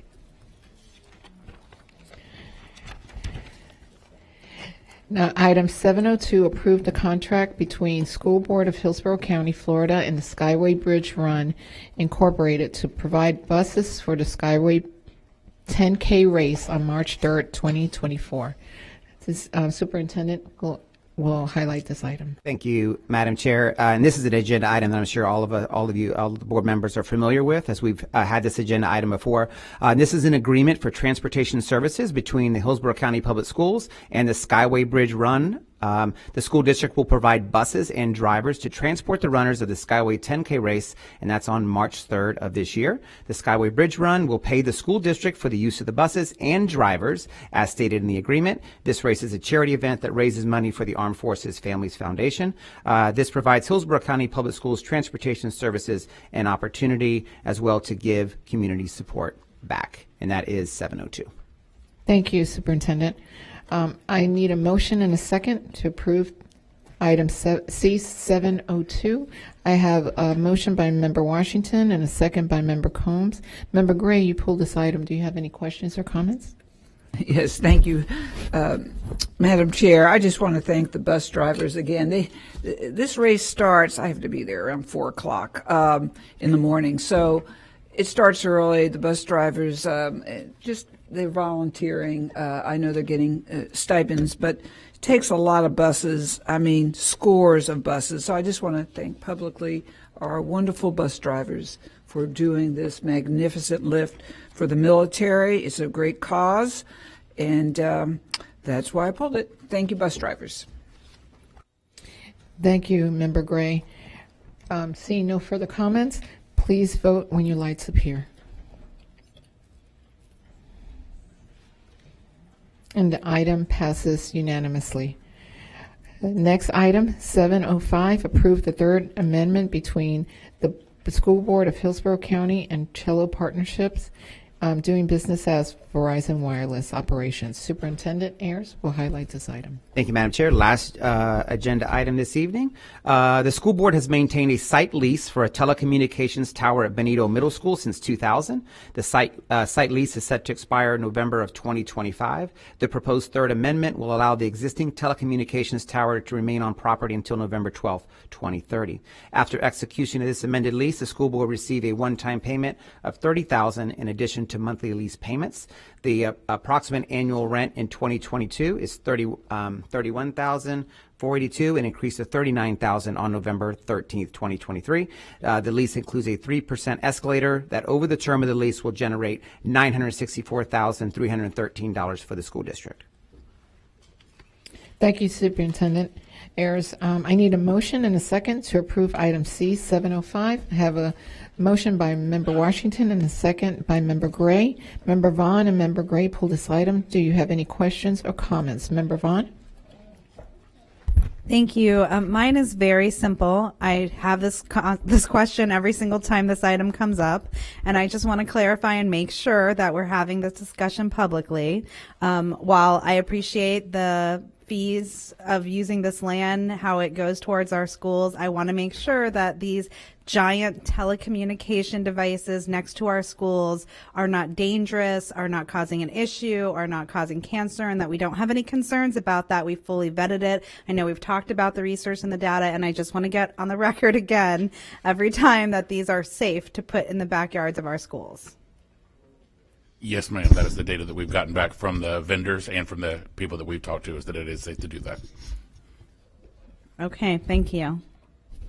Member Gray?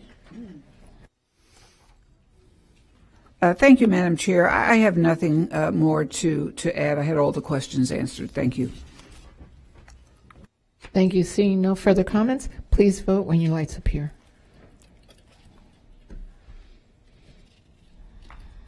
And it passes unanimously.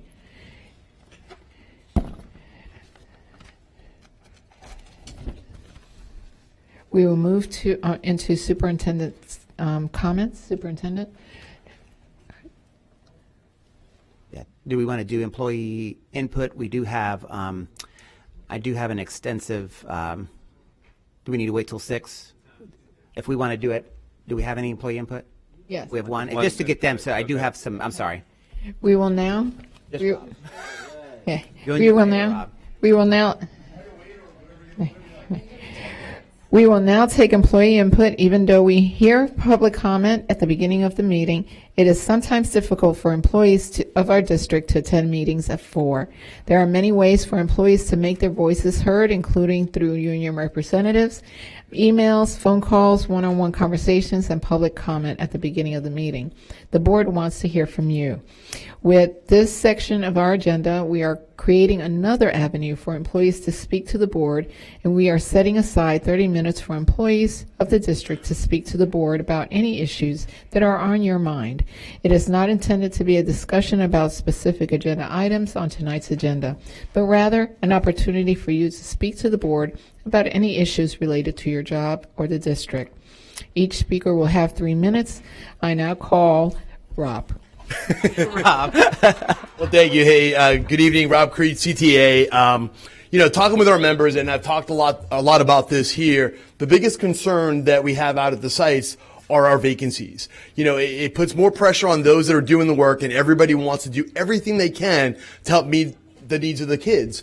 So around that, it's certain things. They want to make sure that we're meeting their mental health needs, which is super important. I think something that is kind of downplayed, I mean, nationwide, and something that I think that we can take a lead on here in Hillsborough County if we really think about what we can do for these kids to meet those needs. And making sure that all of our ESE students have every one of their needs met. And we're doing a really good job of that, and we're burning the midnight oil to make that happen. And we're very proud that we were able to sign an MOU to actually have a supplement for our ESE teachers.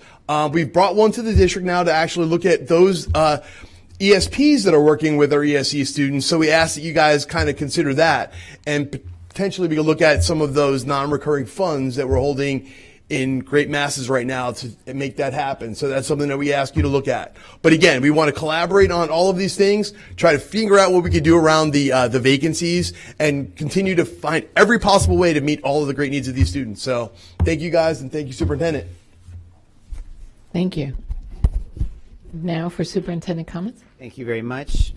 So my superintendent's comments this evening, I will kind of go through some updates, but the board has made it very clear around our expectations for literacy and literacy rates in our school district. So I will have a pretty extensive literacy update from suspended agenda, because we have completed, remember back a few months back, we had our PM1 update, so we will have that PM2 update on suspended agenda tonight, just to kind of see where we compare some pretty clear data around last year at this time and currently where we sit. So definitely some leading indicators that we'll look at to give you guys an opportunity to see kind of where we are and then where we're headed.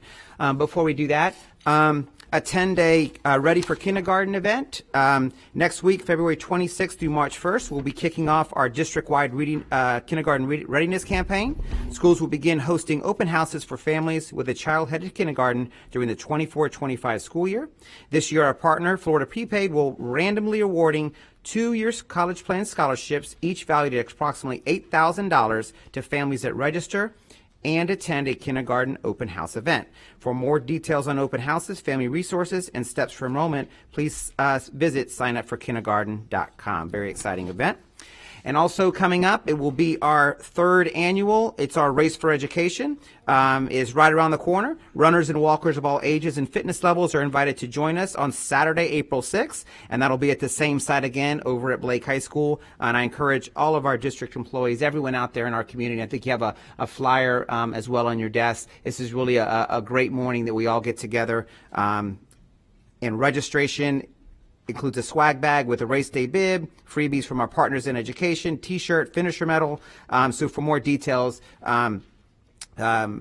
register, scan the QR code that's on the screen, or visit the district website. So I encourage all of our schools to participate. We've encouraged this with our principals. This is really a great morning for Hillsborough County Public Schools. I'll be there. All of us will be there. Mayor Castor will be there for the second year in a row as well. So around supportive organizational culture, we did have our Family Day at the Fair, and I just wanted to say thank you to our security and management team for helping ensure our students and families had a safe day at the Florida State Fair. I think we had 45 officers that from our team that started from 7 a.m.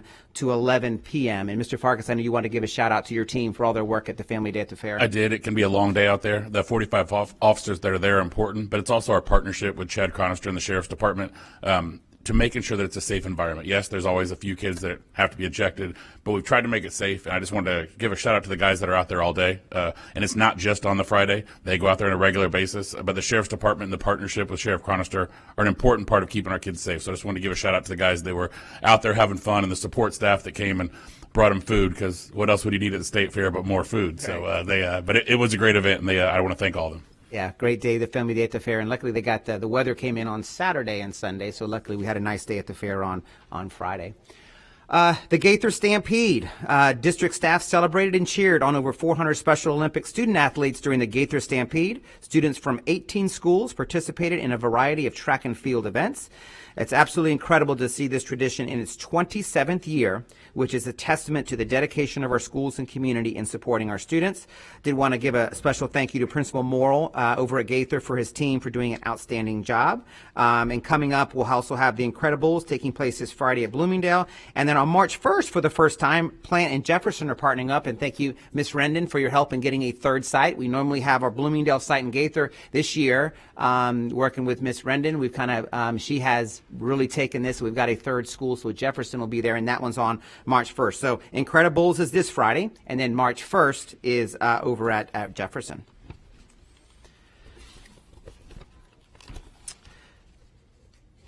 So students in Hillsborough County soared to new academic heights in 2023 and the latest high school rankings from the U.S. News and World Report. So 2 of our high schools appear in the top 50 in the state of Florida, and while all our high schools appear in the overall state and national rankings. So shout out to all of our high schools there. Our second choice and magnet application window opens Monday, February 26th, and will close Sunday, March 17th. So remember those dates. This is the second window. February 26th, it opens up, closes on March 17th. Families interested in a magnet or application required career and technical education program can attend the Spring Expo on February 28th. And you see there from 5:30 to 7:30, our Spring Magnet and CTE Expo.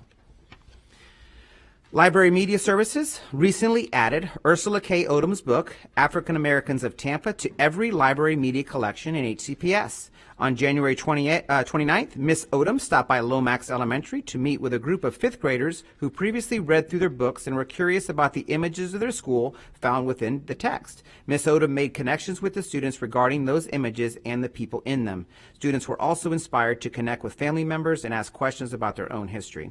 On January 31st, Miss Odom presented to all middle and high school media specialists. She shared stories and the process she goes through in building her own historical resources. She will be doing the same with elementary media specialists later this month. Special thank you to Miss Odom for helping curate resources to support our local African American history. So those are my superintendent's updates. I want to now transition over to suspended agenda, and we'll move into suspended agenda will be primarily around our literacy update. So as you recall, we have 3 basically time periods during the school year where we progress monitor. We had PM1, which we had earlier this year. We provided an update. Now I'm going to toss this over to Ms. Fawcett for a PM2 update to kind of see where we are as we hit this last home stretch before the end of school year and testing. Thank you, Superintendent Ayers and board members, for the opportunity to present today's literacy update. So Hillsborough County Public Schools began implementation of the UFly Foundation's curriculum with our youngest learners about 6 months ago. Seems like yesterday. This curriculum focuses on core instruction in early phonemic skills. When used in tandem with the DIBELS Progress Monitoring Assessment, teachers have the data that they need to drive phonics instruction daily. This table that I'm sharing on the screen reflects current progress monitoring data from the beginning to the middle of the school year. The percentages under each subtest refers to students at and above benchmark level on that DIBELS optional assessment. The green boxes represent areas where skill acquisition has been demonstrated. Just a note that as the year progresses, children are expected to not only know their letters and sounds and how to decode, but also begin reading and responding more quickly with 100% accurately. That's how we describe fluency. Another optional assessment that teachers have available is iReady. While the middle of the year assessment window is still open through Friday, this data point currently shows that our instruction is accelerating student achievement to that on and above level expectation. Moving on to the State Progress Monitoring System for our 3rd through 10th graders, the Florida Assessment of Student Thinking, commonly referred to as FAST, is the state's adaptive assessment that measures proficiency in those best standards.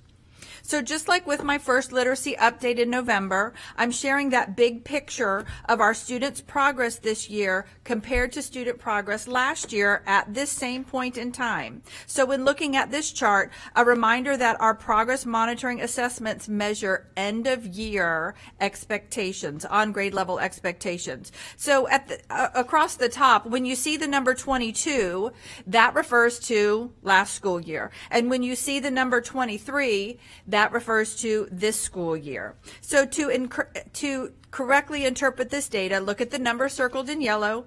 The number 34% informs us that last year During the PM2 window, 34% of our third graders demonstrate achievement that we would expect of a student at the end of the year. The number circled in blue, 39%, informs us that this year, during our PM2 window, 39% of our third graders demonstrated end of the year on grade level expectation. More of our third graders are demonstrating that end of year expectation this year than where we were a year ago. Let's look at some of our groups in a little bit more detail. So on the next several slides, I've pulled out subgroup data. Unlike at the beginning of the school year, though, where that data reflected all students that attempted the assessment, today's update reflects achievement of our full year students, which is defined as those enrolled in October and February of each school year, which aligns with the state accountability system. I've added that column on the far right, which reflects the difference calculated in our student performance between 22 PM2 and 23 PM2. Looking across, you can see the comparison of two different groups of students, this year's students compared to last. Any difference that reflects more children achieving at that end of year on grade level expectation right now is highlighted in green. Another interesting way to look at the data is to connect children by looking down a diagonal, looking at a cohort of students. For example, the fourth graders this year are currently showing 40% at that end of year expectation, while when they were in third grade last year, only 34% were demonstrating that same level of performance at this time of year. I'll highlight one cohort of students on each slide tonight. The last line shows that as a district, more of our students are achieving that end of year expectation now than at this same point in time last year. The next slide reflects our Hispanic students only, who make up 38.5% of our student enrollment.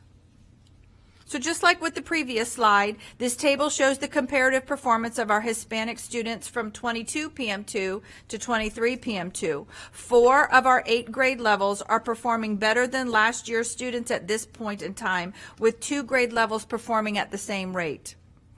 If you look at this slide carefully, you'll see 33% of our current 9th grade students are performing at that end of year expectation. However, when those students were in the 8th grade last year, only 27% of them were performing at that expectation.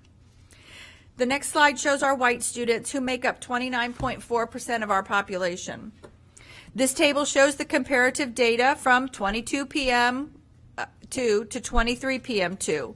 5 of our 8 grade levels are performing better than last year at this point in time, with 9th graders performing at the same rate. And 62% of our current 6th graders are already demonstrating end of year proficiency. However, when they were in 5th grade last year, only 54% of them were demonstrating at that same level.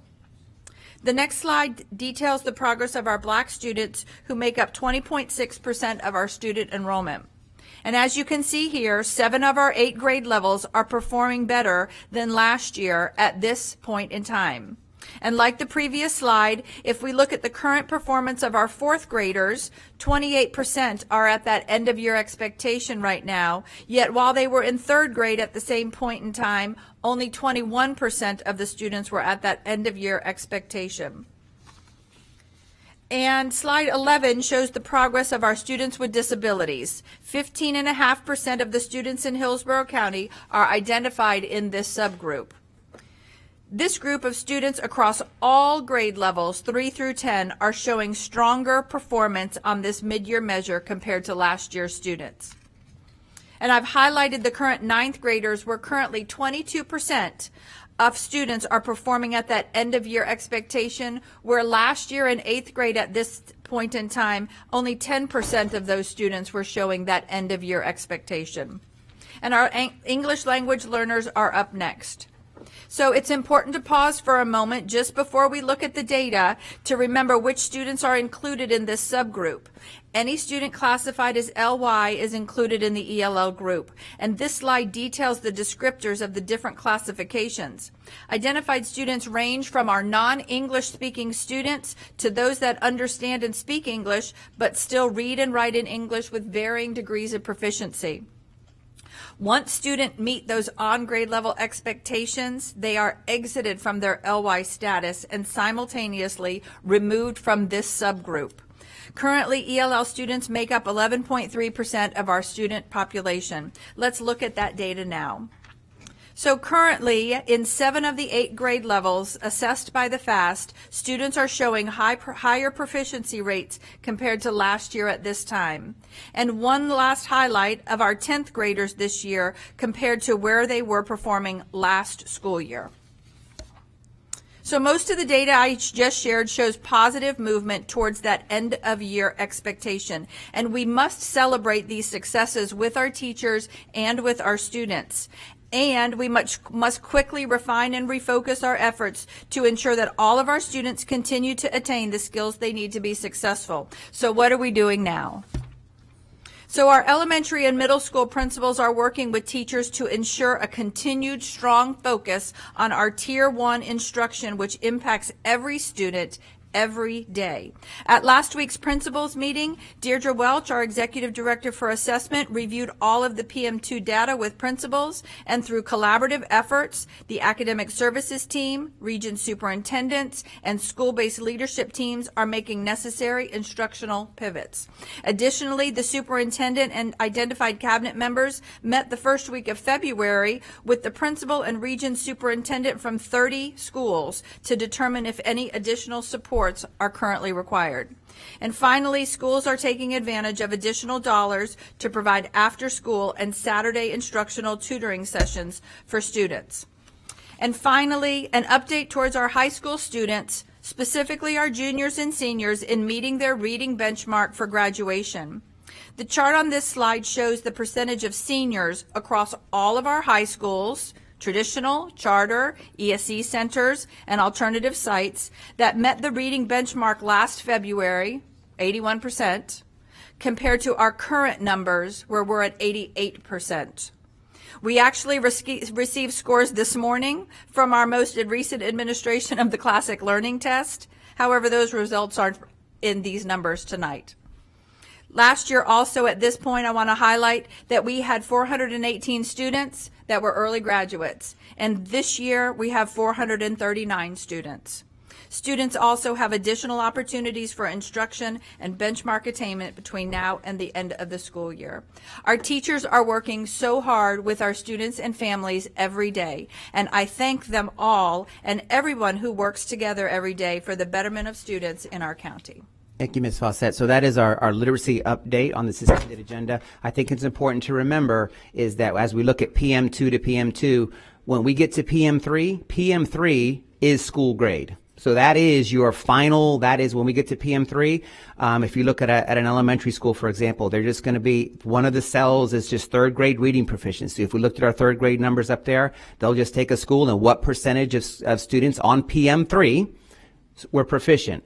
And then we'll do the same thing for grades 3 through 5 reading, 3 through 5 math on PM3. So that's why having PM2 and comparing to PM2 is really important, because the next set of criteria and cells, how schools are graded, is based upon learning gains. So how learning gains are calculated, they'll just take what a student earned in PM3 this year versus what they earned last year, and was there a learning gain that was met. So that's how your school grade is calculated. It just takes all the cells that are listed that I just mentioned and what percentage of points did that school get. So PM3, is the target, as Ms. Fawcett always states. It's the target for us, but it's important for us to take our PM1, PM2 data seriously. We met with our principals, about 30 of them, and we talked about push plans, kind of what are those ideas, what district support do they need as we head down the stretch here to testing for PM3, which is May 1st, starts May 1st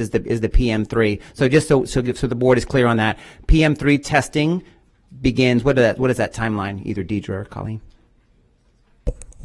PM3 for grades 3 through 10 is May 1st through the last day of school, May 24th. Got it. So there's our PM3 window when our students will begin testing for PM3. But when we think PM3, again, I'll go back to PM3 is school grade, how students performed PM3 last year to PM3 this year. That's why it's important for us to look at how we're doing so far. We see a lot of green up there, which is good, but we are not to the finish line yet. I expect it to accelerate results as we really push to the end of the year as we get to May 1st in testing. So a lot of work to do, lots of work to do, but I just want to, and one of the last slides that was on there is around number of students that have graduates or current seniors that have met their reading benchmark. And Ms. Fawcett mentioned the CLT, the classical learning test. Those were board agenda items that came to this board that you all approved to give our students multiple opportunities to meet that reading benchmark. And you can see the results are there. So what has come before you as agenda items and those approvals has gone right to our students to have those number of opportunities to meet that benchmark increase. And you can see it in the numbers there. But be happy to take any questions. You all have made it clear that literacy is your ultimate priority as we move the needle over the next number of years. So look forward to any discussion, any questions we have. I'm here. Tracy, Colleen, Deidre, the whole team is here to answer any questions you might have. Thank you. Member Washington? Thank you, Madam Chair. As I look over the progress, we're making progress, and that's a plus. But we still have a long ways to go, because when I look at the black students, we only made 7%, which is okay. We are progressing, but we still need to work harder to get the students over the borderline. Now, we know what we're doing. How are we getting this information out to the public, to the community? That's my question. Because, sometimes we have to beat the critics to the point, because they're out there. So we need to get some kind of information out, Superintendent, to the community, so they'll know how we're doing. So what plan we have to do that? Yeah, so we can work through a communication plan there. Each of our schools do that on their own, but we'll come up with an extensive plan. I'll work with Ms. Arja on how we look to push that information out. In the end, it's going to come down to our biggest lever comes down to school grade at the end. And when we hit, as these numbers continue and increase, and PM3 then results in change, everyone looks at that school grade and looks at that, and that's their measuring stick. So we're moving to a place to have no D's or F's anywhere in this district. So that's kind of the goal, but I'll make sure and follow up on that. Yeah, because I know, we're moving up, but people need to know we're moving up, so they can calculate themselves. So, they went from 8 to 18 or whatever the case might be. So that's what I'm looking forward to. Okay, thank you. Thank you, Madam Chair. Thank you, Member Washington. Member Vaughn? Thank you. First of all, thank you for this presentation and for being so explicit and clear with us about exactly what's going on when it comes to literacy. I really appreciate that. It gives us a good place to start from and have really important conversations and ask questions. Mine are pretty simple.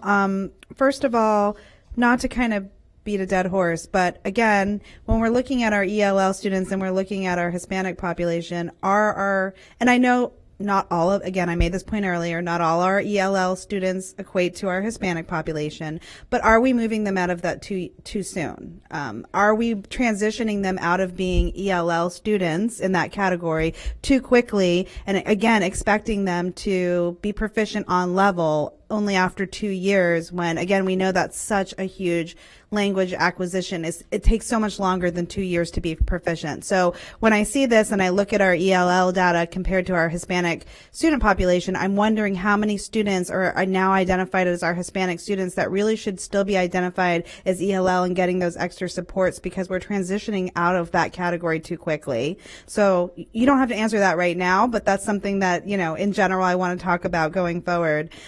The next thing that I would like to know is, I know that you said you identified 30 schools that we're going to give additional supports to. I'd love to know what those schools are and what those supports are going to look like. Yeah, so we have an extensive, we met with the regional superintendents, my team, and we looked at basically what those push plans are and how this team provides district support to them over this last bit of few months. So it was really focused around our transformation network, particularly our schools that during the baseline standards were labeled a D or an F. So that was the focus of those particular, I think there were 30 one of them that we had individual meetings with just to talk through, issues they're having around vacancies, how we can kind of push in and provide support from the district level. So that was the focus behind those one-on-one meetings. Well, I love that. I appreciate that. I also love seeing so many gains when it comes to our students with disabilities. Those are pretty high numbers, and I appreciate that. And I'd love to know what that looks like, especially as we talk about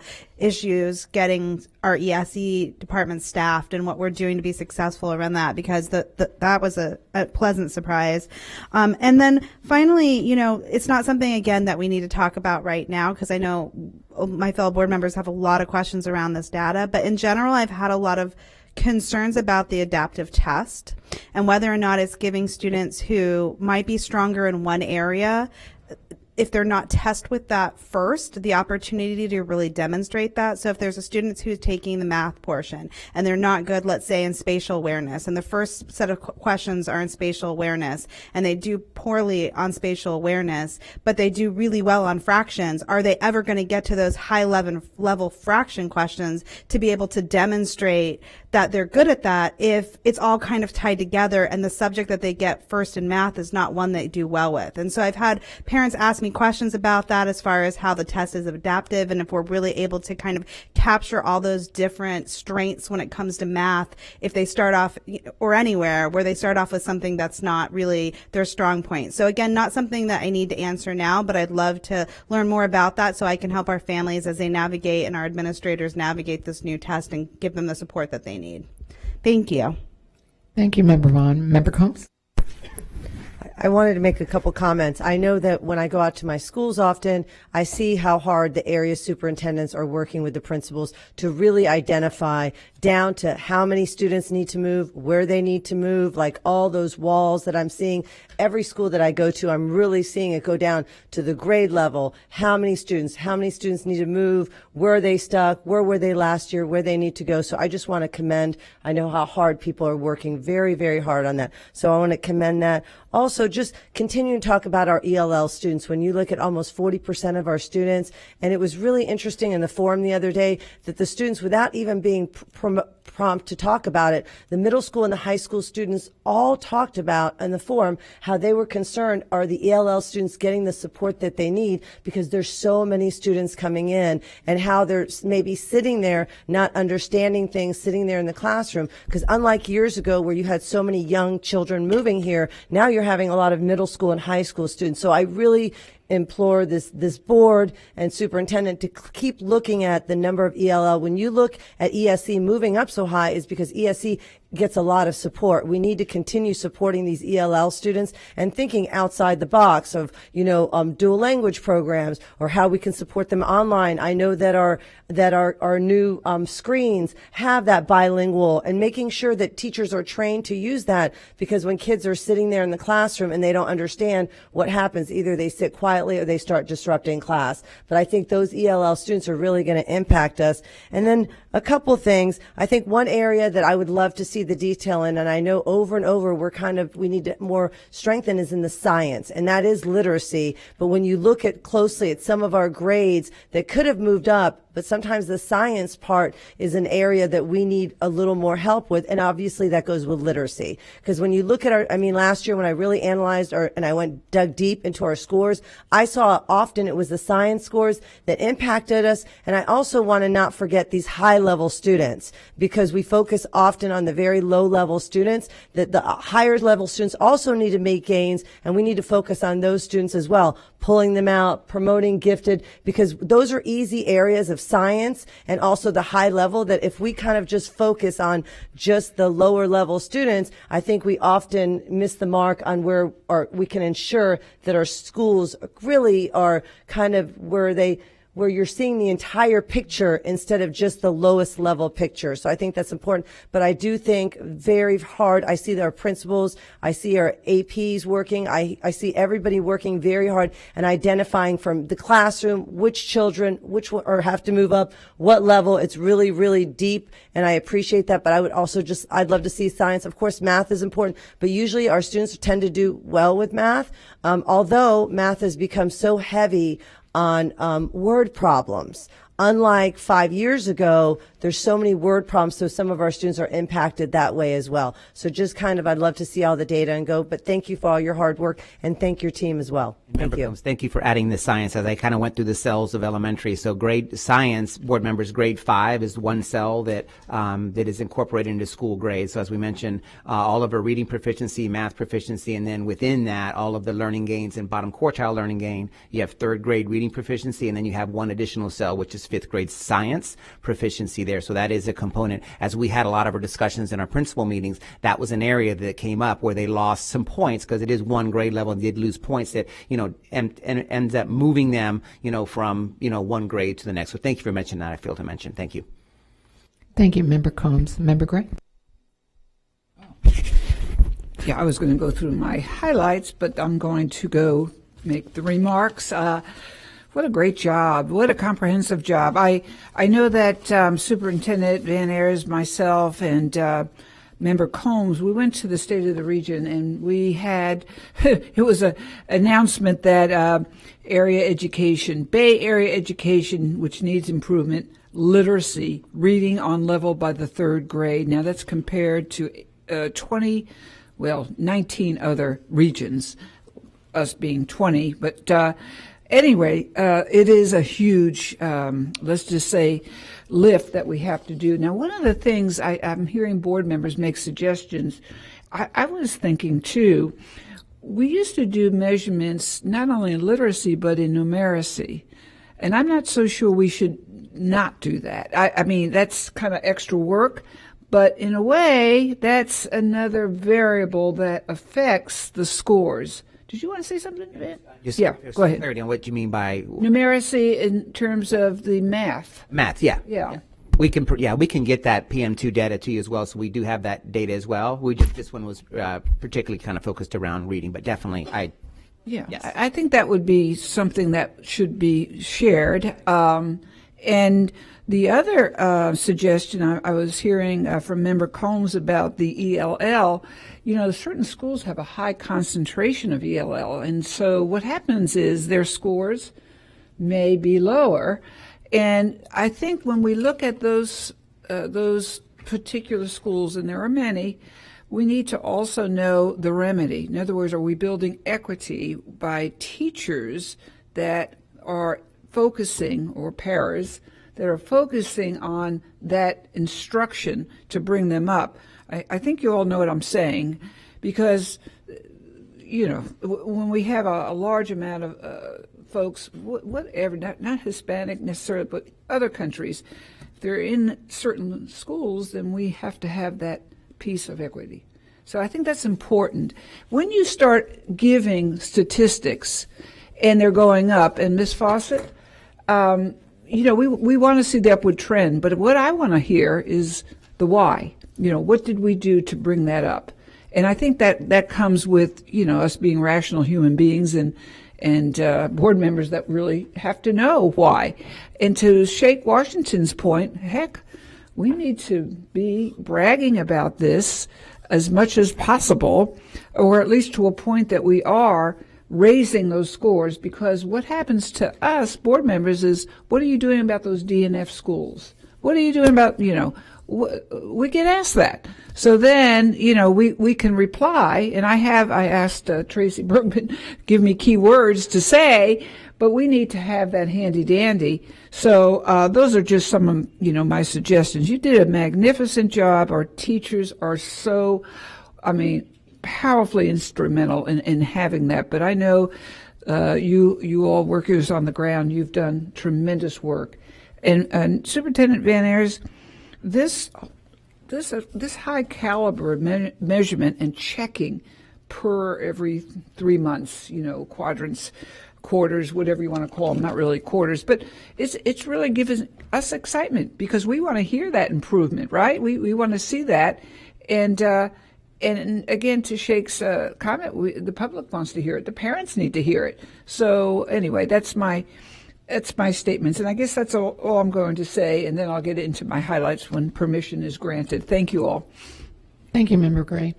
So I understand, where my fellow board members are coming from, but I'm looking at this more from a critical eye. I appreciate the information and the, but my concern is that our Black and Latino students, when I look at their counterparts, their numbers are in the 50% above, and we're still struggling in the 20s, and I'm just struggling with this. As far as why such a difference between our Black and Latino students and our ELL, and the difference with their counterparts. Can somebody explain that to me?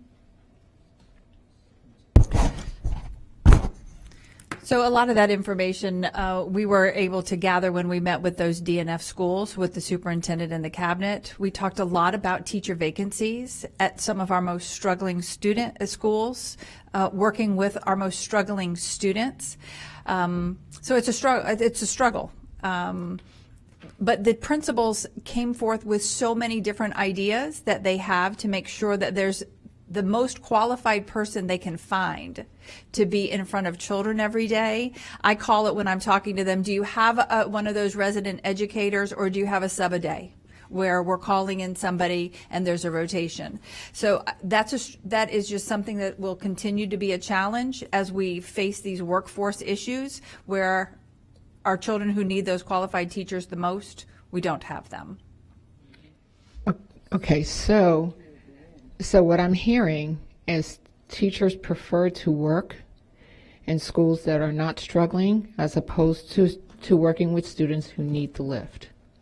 So I wouldn't characterize it as what they prefer to do because I don't know what they prefer. The schools we met with, one of their concerns that was a common theme throughout was that they had vacancies and they were ensuring that they had other teachers coming in from first grade if they used to teach third grade or fifth grade to help make sure that we're shoring up that instruction for those students. And then how can the district team push in to support?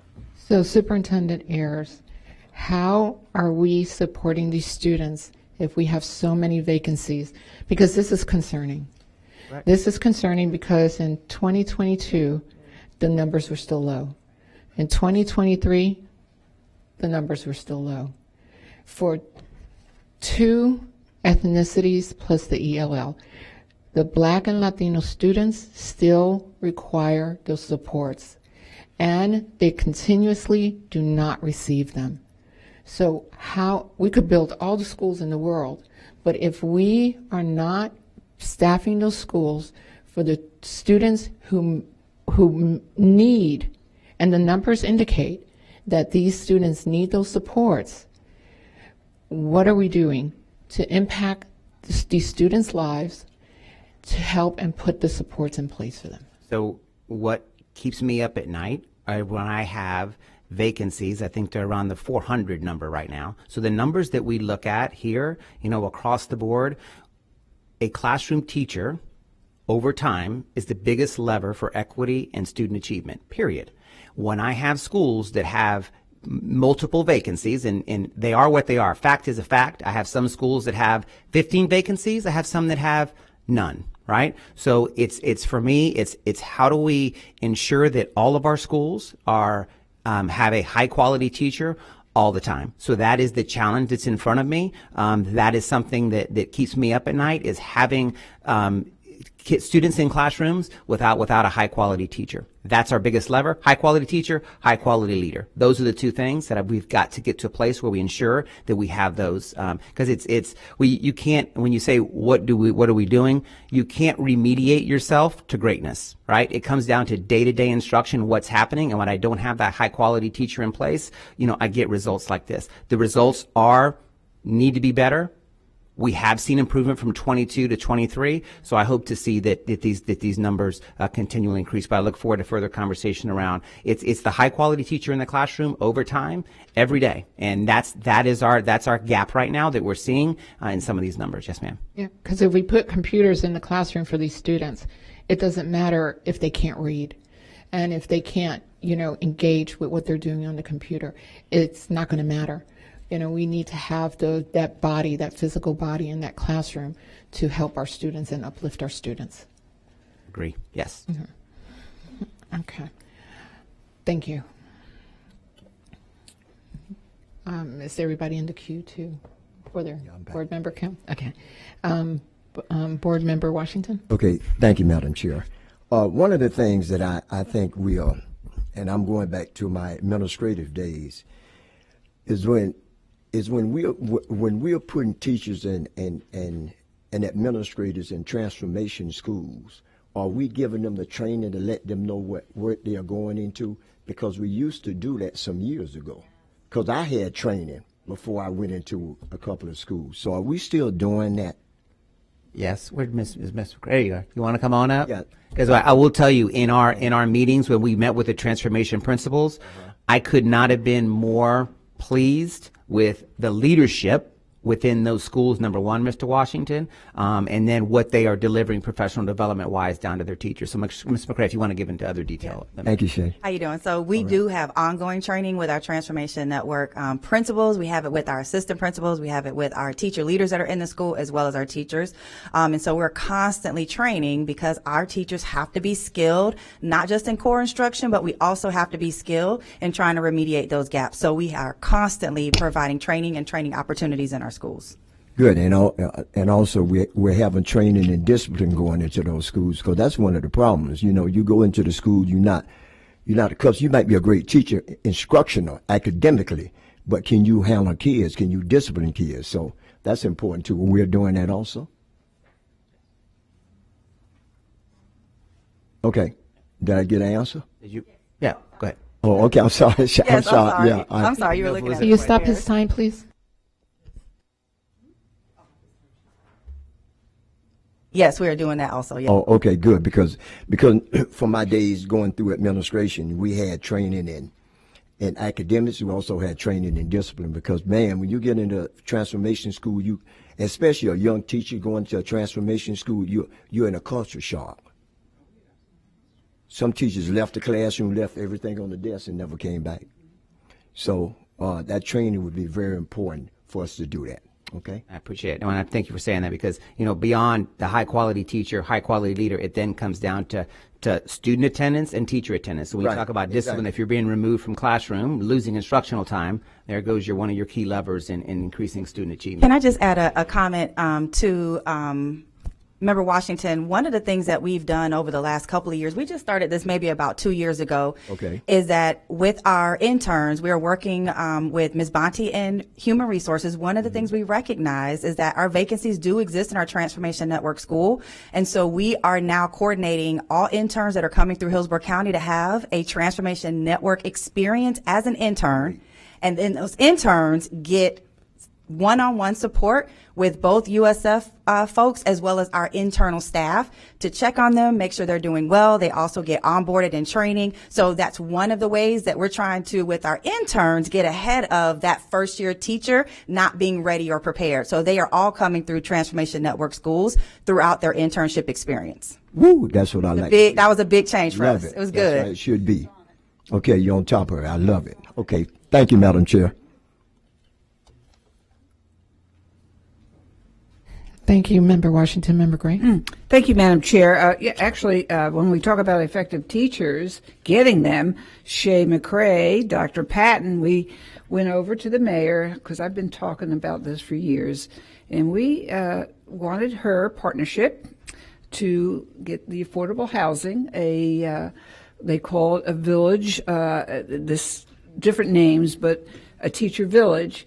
But the point that was made so clearly and much more innovatively from both Dr. Patton and especially Shay McCray was, how we can also perhaps include first responders. So, we wanted to involve the city of Tampa because they have money, possibly land, but then we came, anyway, this is a big conversation, Superintendent Van Ayers, and just know that you've got two superstars that really came forward and shared wonderful ideas.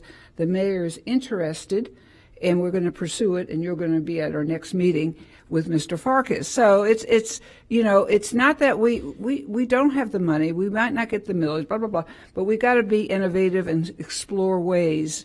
And that affordable housing idea, that's been around for a long time, and I know that Farkas, wherever he is, we've talked about that as being an amenity. So fast forward, we talked about mental health and mental needs and securing the mental fortitude, resilience for our students through the trauma-based schools. So I went to Junta. Pablo, you're on, and we had a wonderful variety of experiences. Is he not there? Oh, we're not on comments? Oh, I'm so sorry. Okay, well, then I'm off the record. Yeah, I mean, I only have one. Yeah, I'm just going to go. Is that okay, Madam Chair, that I? I should just clarify with the board. Oh. So you can continue to ask questions, or you can go into board comments and fold them in, but we need some clarity so that people understand what's happening. Oh, okay. Yes, we were still on the presentation. Yes. Okay. Then I better yield for those who want to speak on the presentation. Probably makes sense to finish the conversation on literacy Yeah. and then clear the board for comments. Clear the board. Okay. So, Member Gray, are you finished? Well, I wanted those individuals who didn't get to ask questions to have that opportunity before I speak. Member Vaughn? Thank you. First of all, I just really appreciate my fellow board members and their advocacy for our marginalized communities and making sure that we're always talking about the success of all of our students. I think that's really important, and I really appreciate my fellow board members consistently talking about that. I just had two quick questions, honestly. To Member Washington's point, I think that's great. And I've brought up previously the relationship we used to have with UT and the MOU about preparing our teachers who are working in our transformation schools and how that was discontinued and whether or not there's an opportunity to re-engage with that partnership, because I think it was really impactful. So I'd love to hear what we found out about renewing that relationship with UT for that program we had for our transformation schools. I know I've asked about it a couple times. And the next question that I had is, when we're talking about these schools and getting passionate, qualified, great teachers in front of our students who need the most amount of support, I know we pay a very small stipend, right? So what are the opportunities to not only make that stipend larger? You know, I mean, obviously we always talk about how teachers aren't in it for the money, but to make sure that we're making it attractive and getting people in there. Also, are we paying it on time? You know, I know we've had some issues with the N4, and that was one of the issues I was really concerned with. If we're talking about getting teachers in these schools, we should be doing everything we can to make sure that it doesn't matter when, that they're getting the bonuses, that small stipend that they're working for, to on time, and that they're able to utilize that. So my questions are around exploring that piece of it when we talk about getting teachers in these schools. Thank you. Thank you, Member Vaughn. Member Combs? I also wanted to make a couple comments. You know, probably one of the biggest things is, and we all know that by the time our kids come in kindergarten, 50% of them are not ready. So really putting more focus on pre-K. Just the other day when I saw like, oh, the Department of Education is changing some guidelines, I thought, oh my goodness, are they going to pay pre-K teachers more? But instead it was more about the qualifications, lowering the qualifications, so that way not necessarily you'd have to be certified. So I think it's important for the public to know that, and for people to really go out there and talk about that instead of lowering the standards, we need to pay our preschool teachers more, because that's probably the majority of the problem, is because when the kids come, they're not ready. And at the end of the day, the biggest impact that we're going to have on students besides pre-K to move them up, and really demanding that for pre-K that we pay more, because we are one of the lowest in the entire country for pre-K, for paying pre-K teachers by far. I think we're the 6th lowest in the nation, and it's very expensive. So, you know, to attract teachers and to not lower standards, but actually to increase those standards, so that's 50%. And then once the teachers are in, I mean, the biggest indicator is the quality of the teacher and also the class size. Those are the most important things. And obviously, if you have a quality teacher who has experience, classroom management, management is probably the hardest thing for new teachers, is really being able to manage their classroom. And then finally, the other point is, we've got to pay teachers more no matter what. I mean, why are most teachers leaving? If they ask you why they're leaving, they're going to say, I can't afford to live here. I'm living in Pasco County or whatever. We have to pay teachers more. That's the bottom line if we want to keep teachers, because we can't keep extending drop and thinking like people are going to work till they're 90 years old. We've got to think about attracting some young people and retaining those young people here. And then when we talk about affordable housing, not waiting 10 years, like I really would like to move faster on that and saying if you're going to live in this affordable housing, then you have to work in these 25 schools, right? These 25 high need schools that we need the most. When we talk about JUST, there's so many other schools just like JUST, like BT Washington. We've got Graham, we've got Edison. We have so many schools in that area that we need to attract and keep teachers. And sometimes it's the money, but it's also the housing. You often hear teachers coming here and they want to move up down here, and they're like, okay, I'm going to take that job. And then when they find out what the salary is and the cost of living here, they don't move here because they can't afford that. I talked to a principal yesterday about two. She hired people. Once they looked at the cost of living here, they decided they couldn't afford to live here and they'd rather stay up north. And then finally, a lot what Mr. Young is doing, getting those mentors and getting that parent involvement and getting those PTAs in there. I mean, we have to come up with real world solutions of what we can do to really impact those 25, 30 schools that are the lowest, because I know at one of my most challenging schools, there's still 5 empty, there's five openings still, and it's, we're here in March, and they've had those 5 openings all year long. So we've got to be able to attract and retain those teachers, and it comes down to money, that's for sure. You can say it's other issues, of course, there's other issues of challenging from families or behaviors and things of that nature, but really it comes down to attracting and retaining young teachers, or any teachers, really. And Ms. Combs, if I could just add, thank you for bringing up third grade reading proficiency. That is the key lever for this school district. Colleen and Tracy Bergman and her team we've done over this past year with the implementation of our Science of Reading Phonics and the UFly. Every school I go to, all the teachers talk about the success they're seeing. So I think we're really investing in K-1-2. So I think once this starts to play out and our students then get to third grade and then are proficient in third grade, you'll start to see across the board where that proficiency starts to continue. What we're dealing with right now is just if you're not proficient in third grade, and that's just that catch up. So we're really focusing on that K-1-2. And I just wanted to thank Colleen and Tracy Bergman and her team and that whole office around going for the biggest bang for the buck impact around K-1-2 and getting our students proficient in third grade. Yes, and I think it's very realistic to know it's not going to happen next year. I mean, it just isn't. You have to be realistic and know it's going to take at least 2 or 3 years. Now that we're teaching explicit phonics the way we are, it's not going to happen in a year. It's going to happen in 2 or 3 years, and as well as we still going to pre-K. I think that's just realistic. When we say it's going to be next year, of course we're going to have less D and F schools because the measure is going to be different. But realistically, if we're really trying to change literacy, it's going to take a lot more time than just a year to really teach explicit phonics. Thank you. Thank you, Member Combs. Member Rendon? Thank you, Madam Chair. Just really quickly, I think it's really important to know, and when we look at the differences and the extreme differences, and there are extreme differences, it really comes down to, although we do have a teacher shortage, early literacy. And we've got to really make sure that we are continuously having this conversation with our legislatures, with all those. We need to continue to partner with our community partners of the Early Learning Coalition. We need to encourage the Children's Board to invest in early literacy. We've really got to make sure that our community understands and we provide as much support as possible for those early literacy years of 3 years old, 4 years old, because if they don't come in kindergarten ready, we're already behind the 8 ball, and to get them there by third grade is again backwards. So I would not be, I'd be remiss if Dr. Hahn is not here if we did not mention the critical nature of early literacy. And we do see where many individuals that come from different backgrounds don't tend to get that early literacy. And so we need to make sure that we're working with our community partners, doing everything we can as a district to really get that early literacy into many areas of our community, because that is just a key factor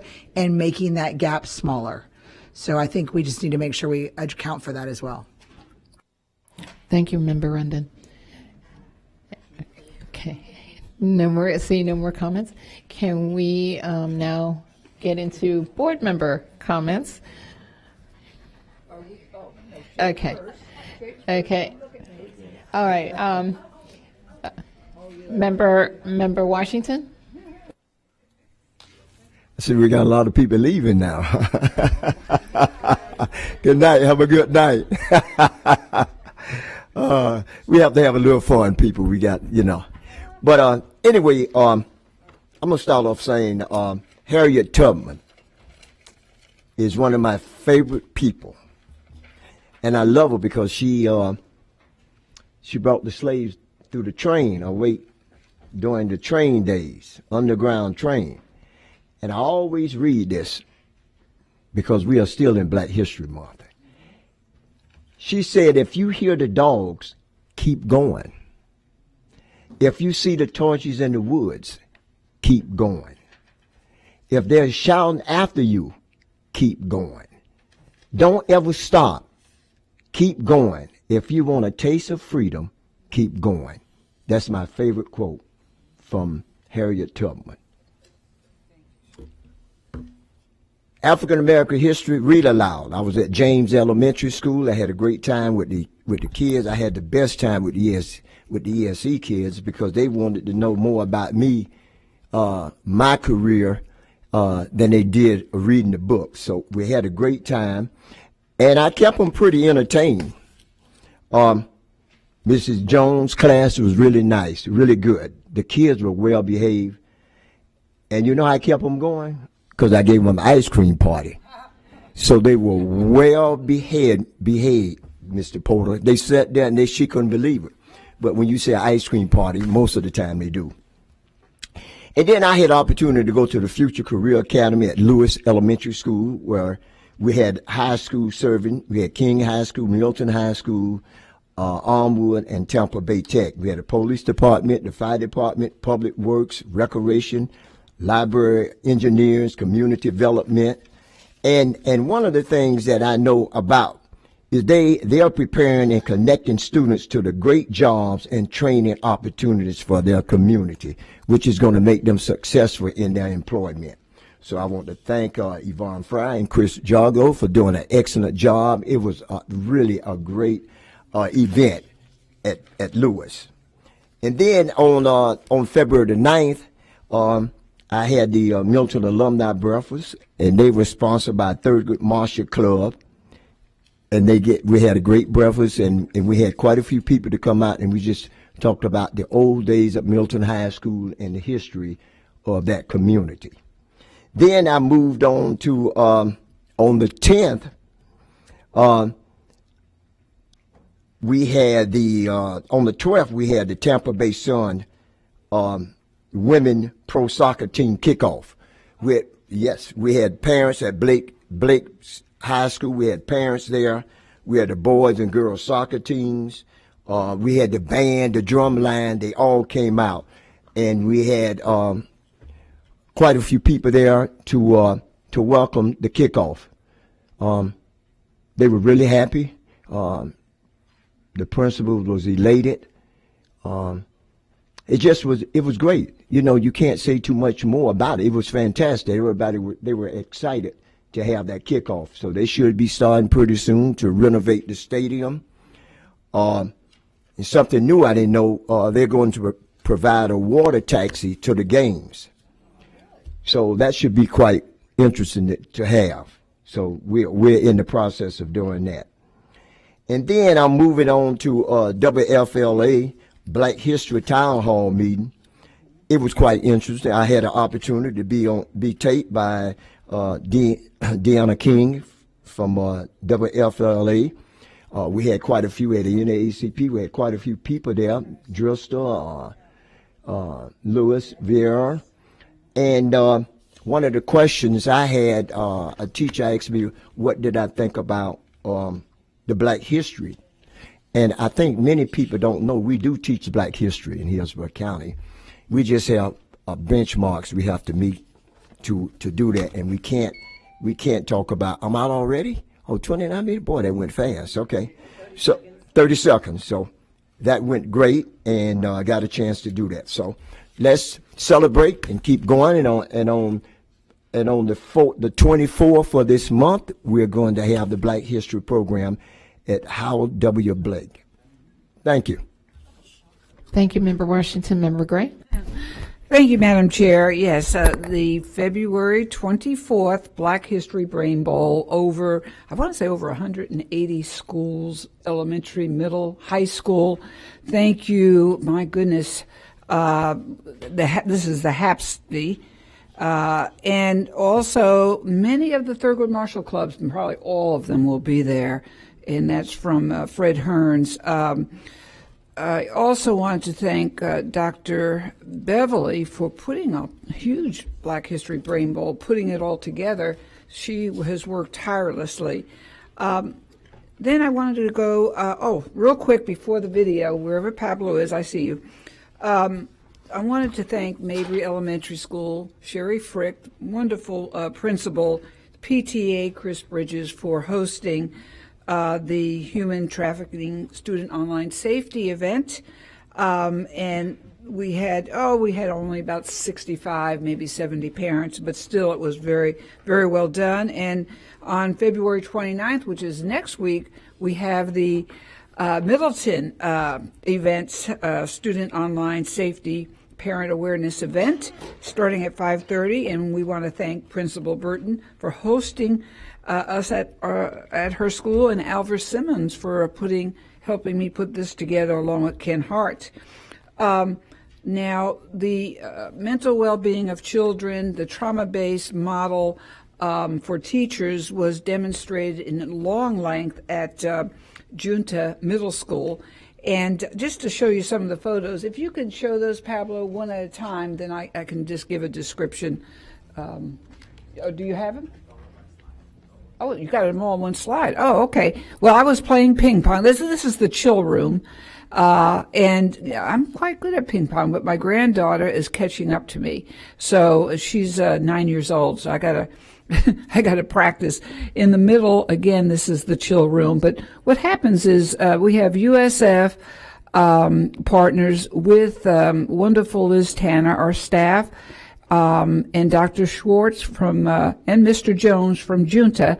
But they all have come together and said this is our goal. Our why is for not only student wellness, mental wellness, but for teacher wellness. And on the far right, it's the beginning of a chill room. They're putting it together for the teachers.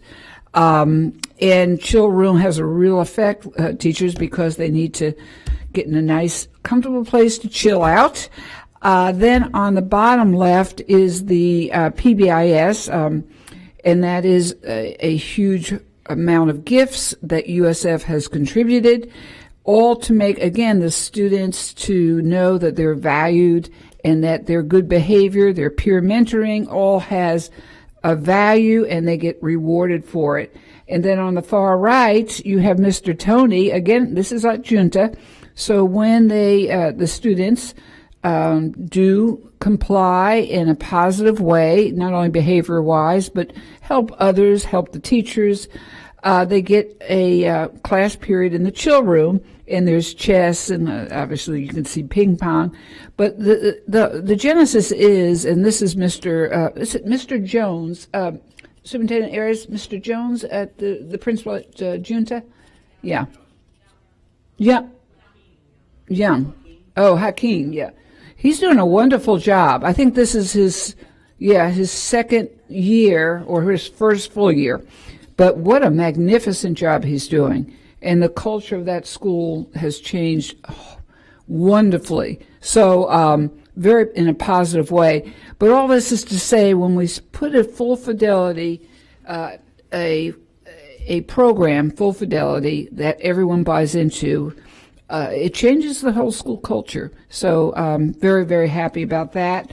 And I think also the STEM fair, I don't know if other board members are going to share, but I know Member Combs was there, Member Vaughn, and what a wonderful galaxy of talent from students. and their science projects were just very impressive. So I think my time is up, and I'll let other board members share their wonderful events. Thank you. Thank you, Member Gray. Member Rendon? Yes, thank you, Madam Chair. I just want to go over some of the great things our students are doing right now. The Bucks sponsored a flag football tournament for our girls. It was a 4-day tournament, and we had all of our schools that participate in flag football participate. Great event, great weather, great talent from our girls.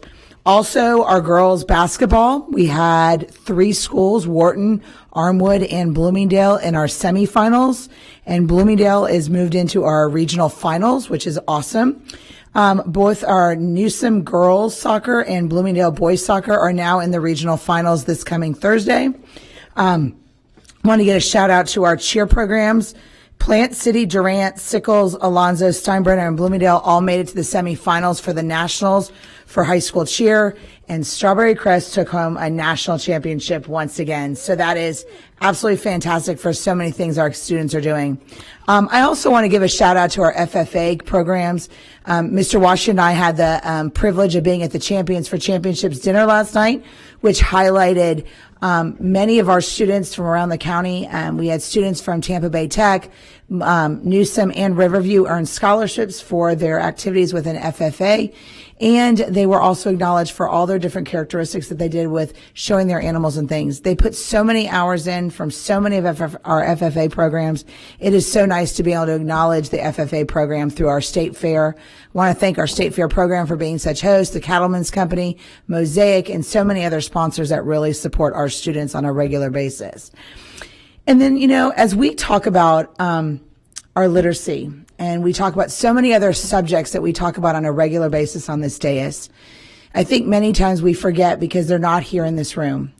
Our principals, our guidance counselors, all of our administrators around every one of our schools, our APs, our teachers, our paras, our lunchroom individuals, our custodians, every single one of those people are in direct contact every single day with our students.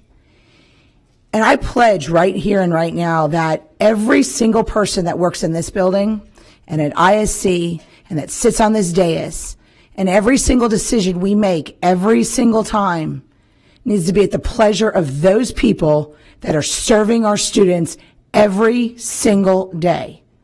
And I'm going to ask the district members, if you bring me a topic for this board member, I need you to know what those principals think. I need to know what those teachers think.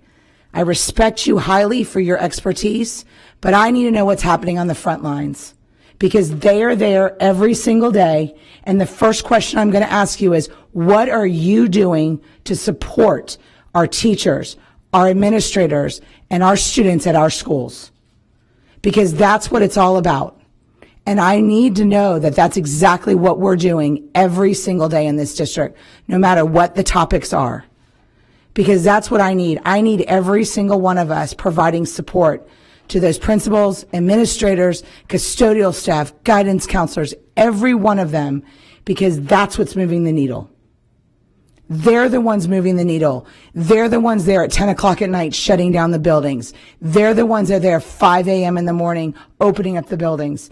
They're at every single one of our students' activities.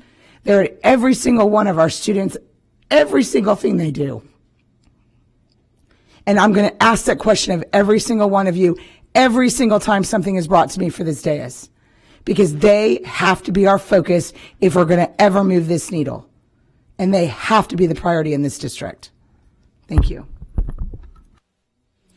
Thank you, Member Rendon. Member Vaughn? Thank you. That's a tough act to follow. But I agree and I appreciate it. So I did not have time to make beautiful picture collages and videos of all the fun things that I've been doing, but it has been the trifecta of my favorite events, including the STEM Fair. Thank you, Member Gray, for talking about that. Amazing. Love seeing what our kids are focusing on. Some of them, I think they should bring it to a city council and county commission because they could change the world already on some of their STEM projects. Then when we had our student forum, it was just amazing. Listening to our students, some takeaways from that. We hear some things the same every year, but this year I really heard like great feedback about our PBIS programs and specifically the house model and how much our students really loved and valued that and really enjoyed that and how it built community in their schools. So to hear it firsthand from students that have experienced that was really great. Also, just hearing what a big epidemic vaping is really concerning and something I think we need to talk about as a board going forward.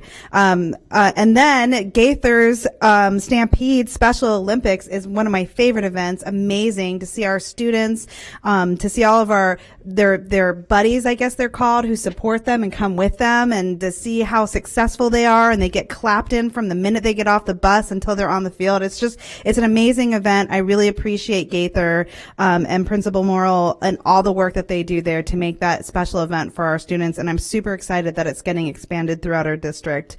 So that was the trifecta of my favorite events. I also went to Liberty Middle School where they did an amazing job highlighting all the great things they have going on over there, their entrepreneurship program, all of the technology. And Mr. Murillo's son was there who did an amazing presentation about the things that he got from the program and how seamlessly he's transitioning to Freedom. And it was great to meet him. He's a really awesome young man. So that was great. Mr. Principal Diaz is doing amazing things at Liberty, and I just want to say thank you. He's really transforming our community and their engagement in that school. Today I got to go to a Black History event at Lewis Elementary. I know you said that you were there, which was just amazing. And they have a new step team called the Powerful Steppers, and they were fantastic, and poems and music. It was just really great. Mayor Ross was there and some of the city council members, and I just really appreciate that event going on. It was wonderful to be there. And then I ran across to Chamberlain's 3DE Market event, which I know my fellow board members were at today. Member Combs, Member Gray, Member Rendon, and just seeing what the students were able to sell and their entrepreneurship. I mean, I spent way too much money there between donuts and bagels and all other things. I walked out of there with so many different things. So it was a really great event and just such a great week to highlight all the different, interesting, amazing things that we have going on to support our students. So I just want to highlight those. Thank you for reading that beautiful, inspirational quote by Harriet Tubman. And, I've just really enjoyed this week. So thank you very much. Thank you, Member Vaughn. Member Combs?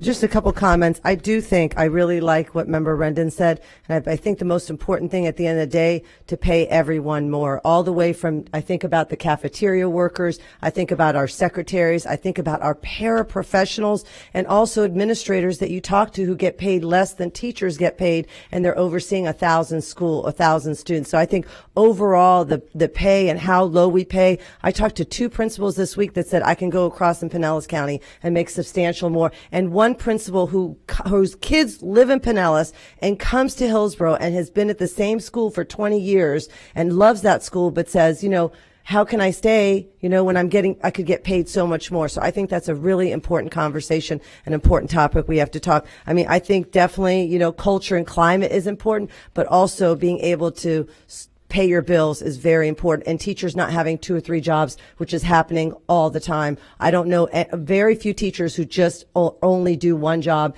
They usually have multiple jobs, and not just during the summer either. So I think that's really important. Just a couple things. I really wanted to thank our track coach, Lauren Palek, and our assistant principal, Scott Hazlitt, who used the AED and that quick response to save that student at Leto High School. That student would not be here today if it wasn't for the quick response.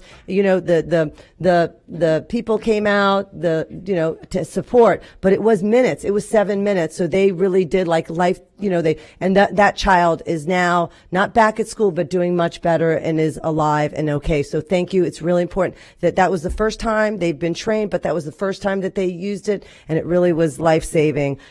Also, there's so many great school visits, but I also want to spotlight one of our ESE specialists, because we talk about ESE at Hammond. She's been there since the school opened. Our ESE specialist, Ms. Rojas, everybody talks about how amazing she is and how much she's advocating for students. And that is such a big hub now. Hammond Elementary, people are coming from everywhere. I shouldn't say this because now more are going to come. And it's such a great, and I think it's the heart of that is that ESE specialist who's put so much time and energy into that. And then finally, Pablo, in the last 10 days, I've been able to do 3 junior achievement 3DE programs. I was able to go to Jefferson High School where we did a case study on Arby's, which was amazing. And then also the 3DE Marketplace at Chamberlain and Hillsborough High. And I know Sue Burkett has the same shirt that I have, and I love it. It says peace with self, and on the back it says release what doesn't give you peace. And I, beautiful jewelry that I bought today. Don't be jealous, So it was amazing. The 3DE Marketplace is really about entrepreneurship and then students selling a product that they came up with. And it was just really amazing. So these are just a collage of that.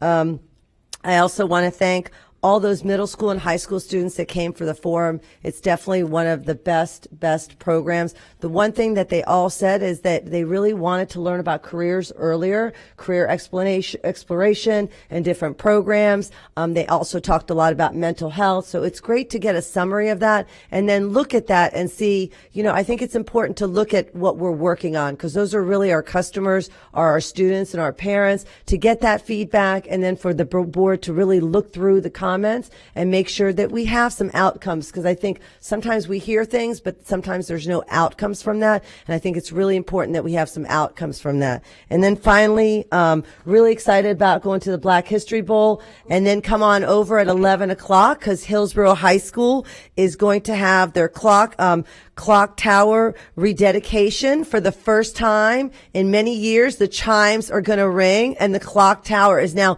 telling the time. I was at Hillsborough High today and a lot of students didn't know that the clock was now telling the correct time. So it's really, and it really is about remembering our fallen heroes. And there's so many people. I'm looking at Owen Young. I had no idea he was class of '88 and he was a Hall of Famer. We have so many amazing people graduate, basketball. We have so many amazing people from Hillsborough High School. We expect a lot of veterans. We expect a lot of individuals. It's going to be at 11 o'clock this Saturday, 11 to 12. And I have so many people to thank, for that. But for every week I would call operations and I would say, what time is it? So anyways, thank you. And, thank you everybody for working so hard. Thank you. Thank you, Member Combs. So I went to visit a program. It's Hope for Youth. Pablo, if you could put up that flyer. Hope for Youth, they will pay for if you need any rent or utilities paid for, or, and they also do family engagement.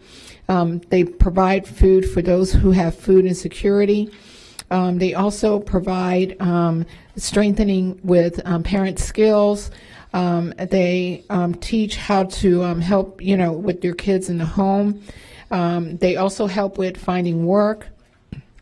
I just wanted to put this out to the parents because I know that some parents are having some issues paying their rent and things like that, for them to be able to contact Hope for Youth and to help them with any of their needs. I also want to talk about for a moment where Board Member Washington, when he says keep going, with Harriet Tubman, the Just Full Service Center. That Just Full Service Center really impacted a lot of families in the Just area, and here in our area, in low income families. Right now I know that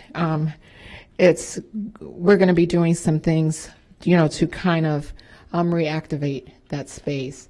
But when that service center was shut down, this board member didn't know.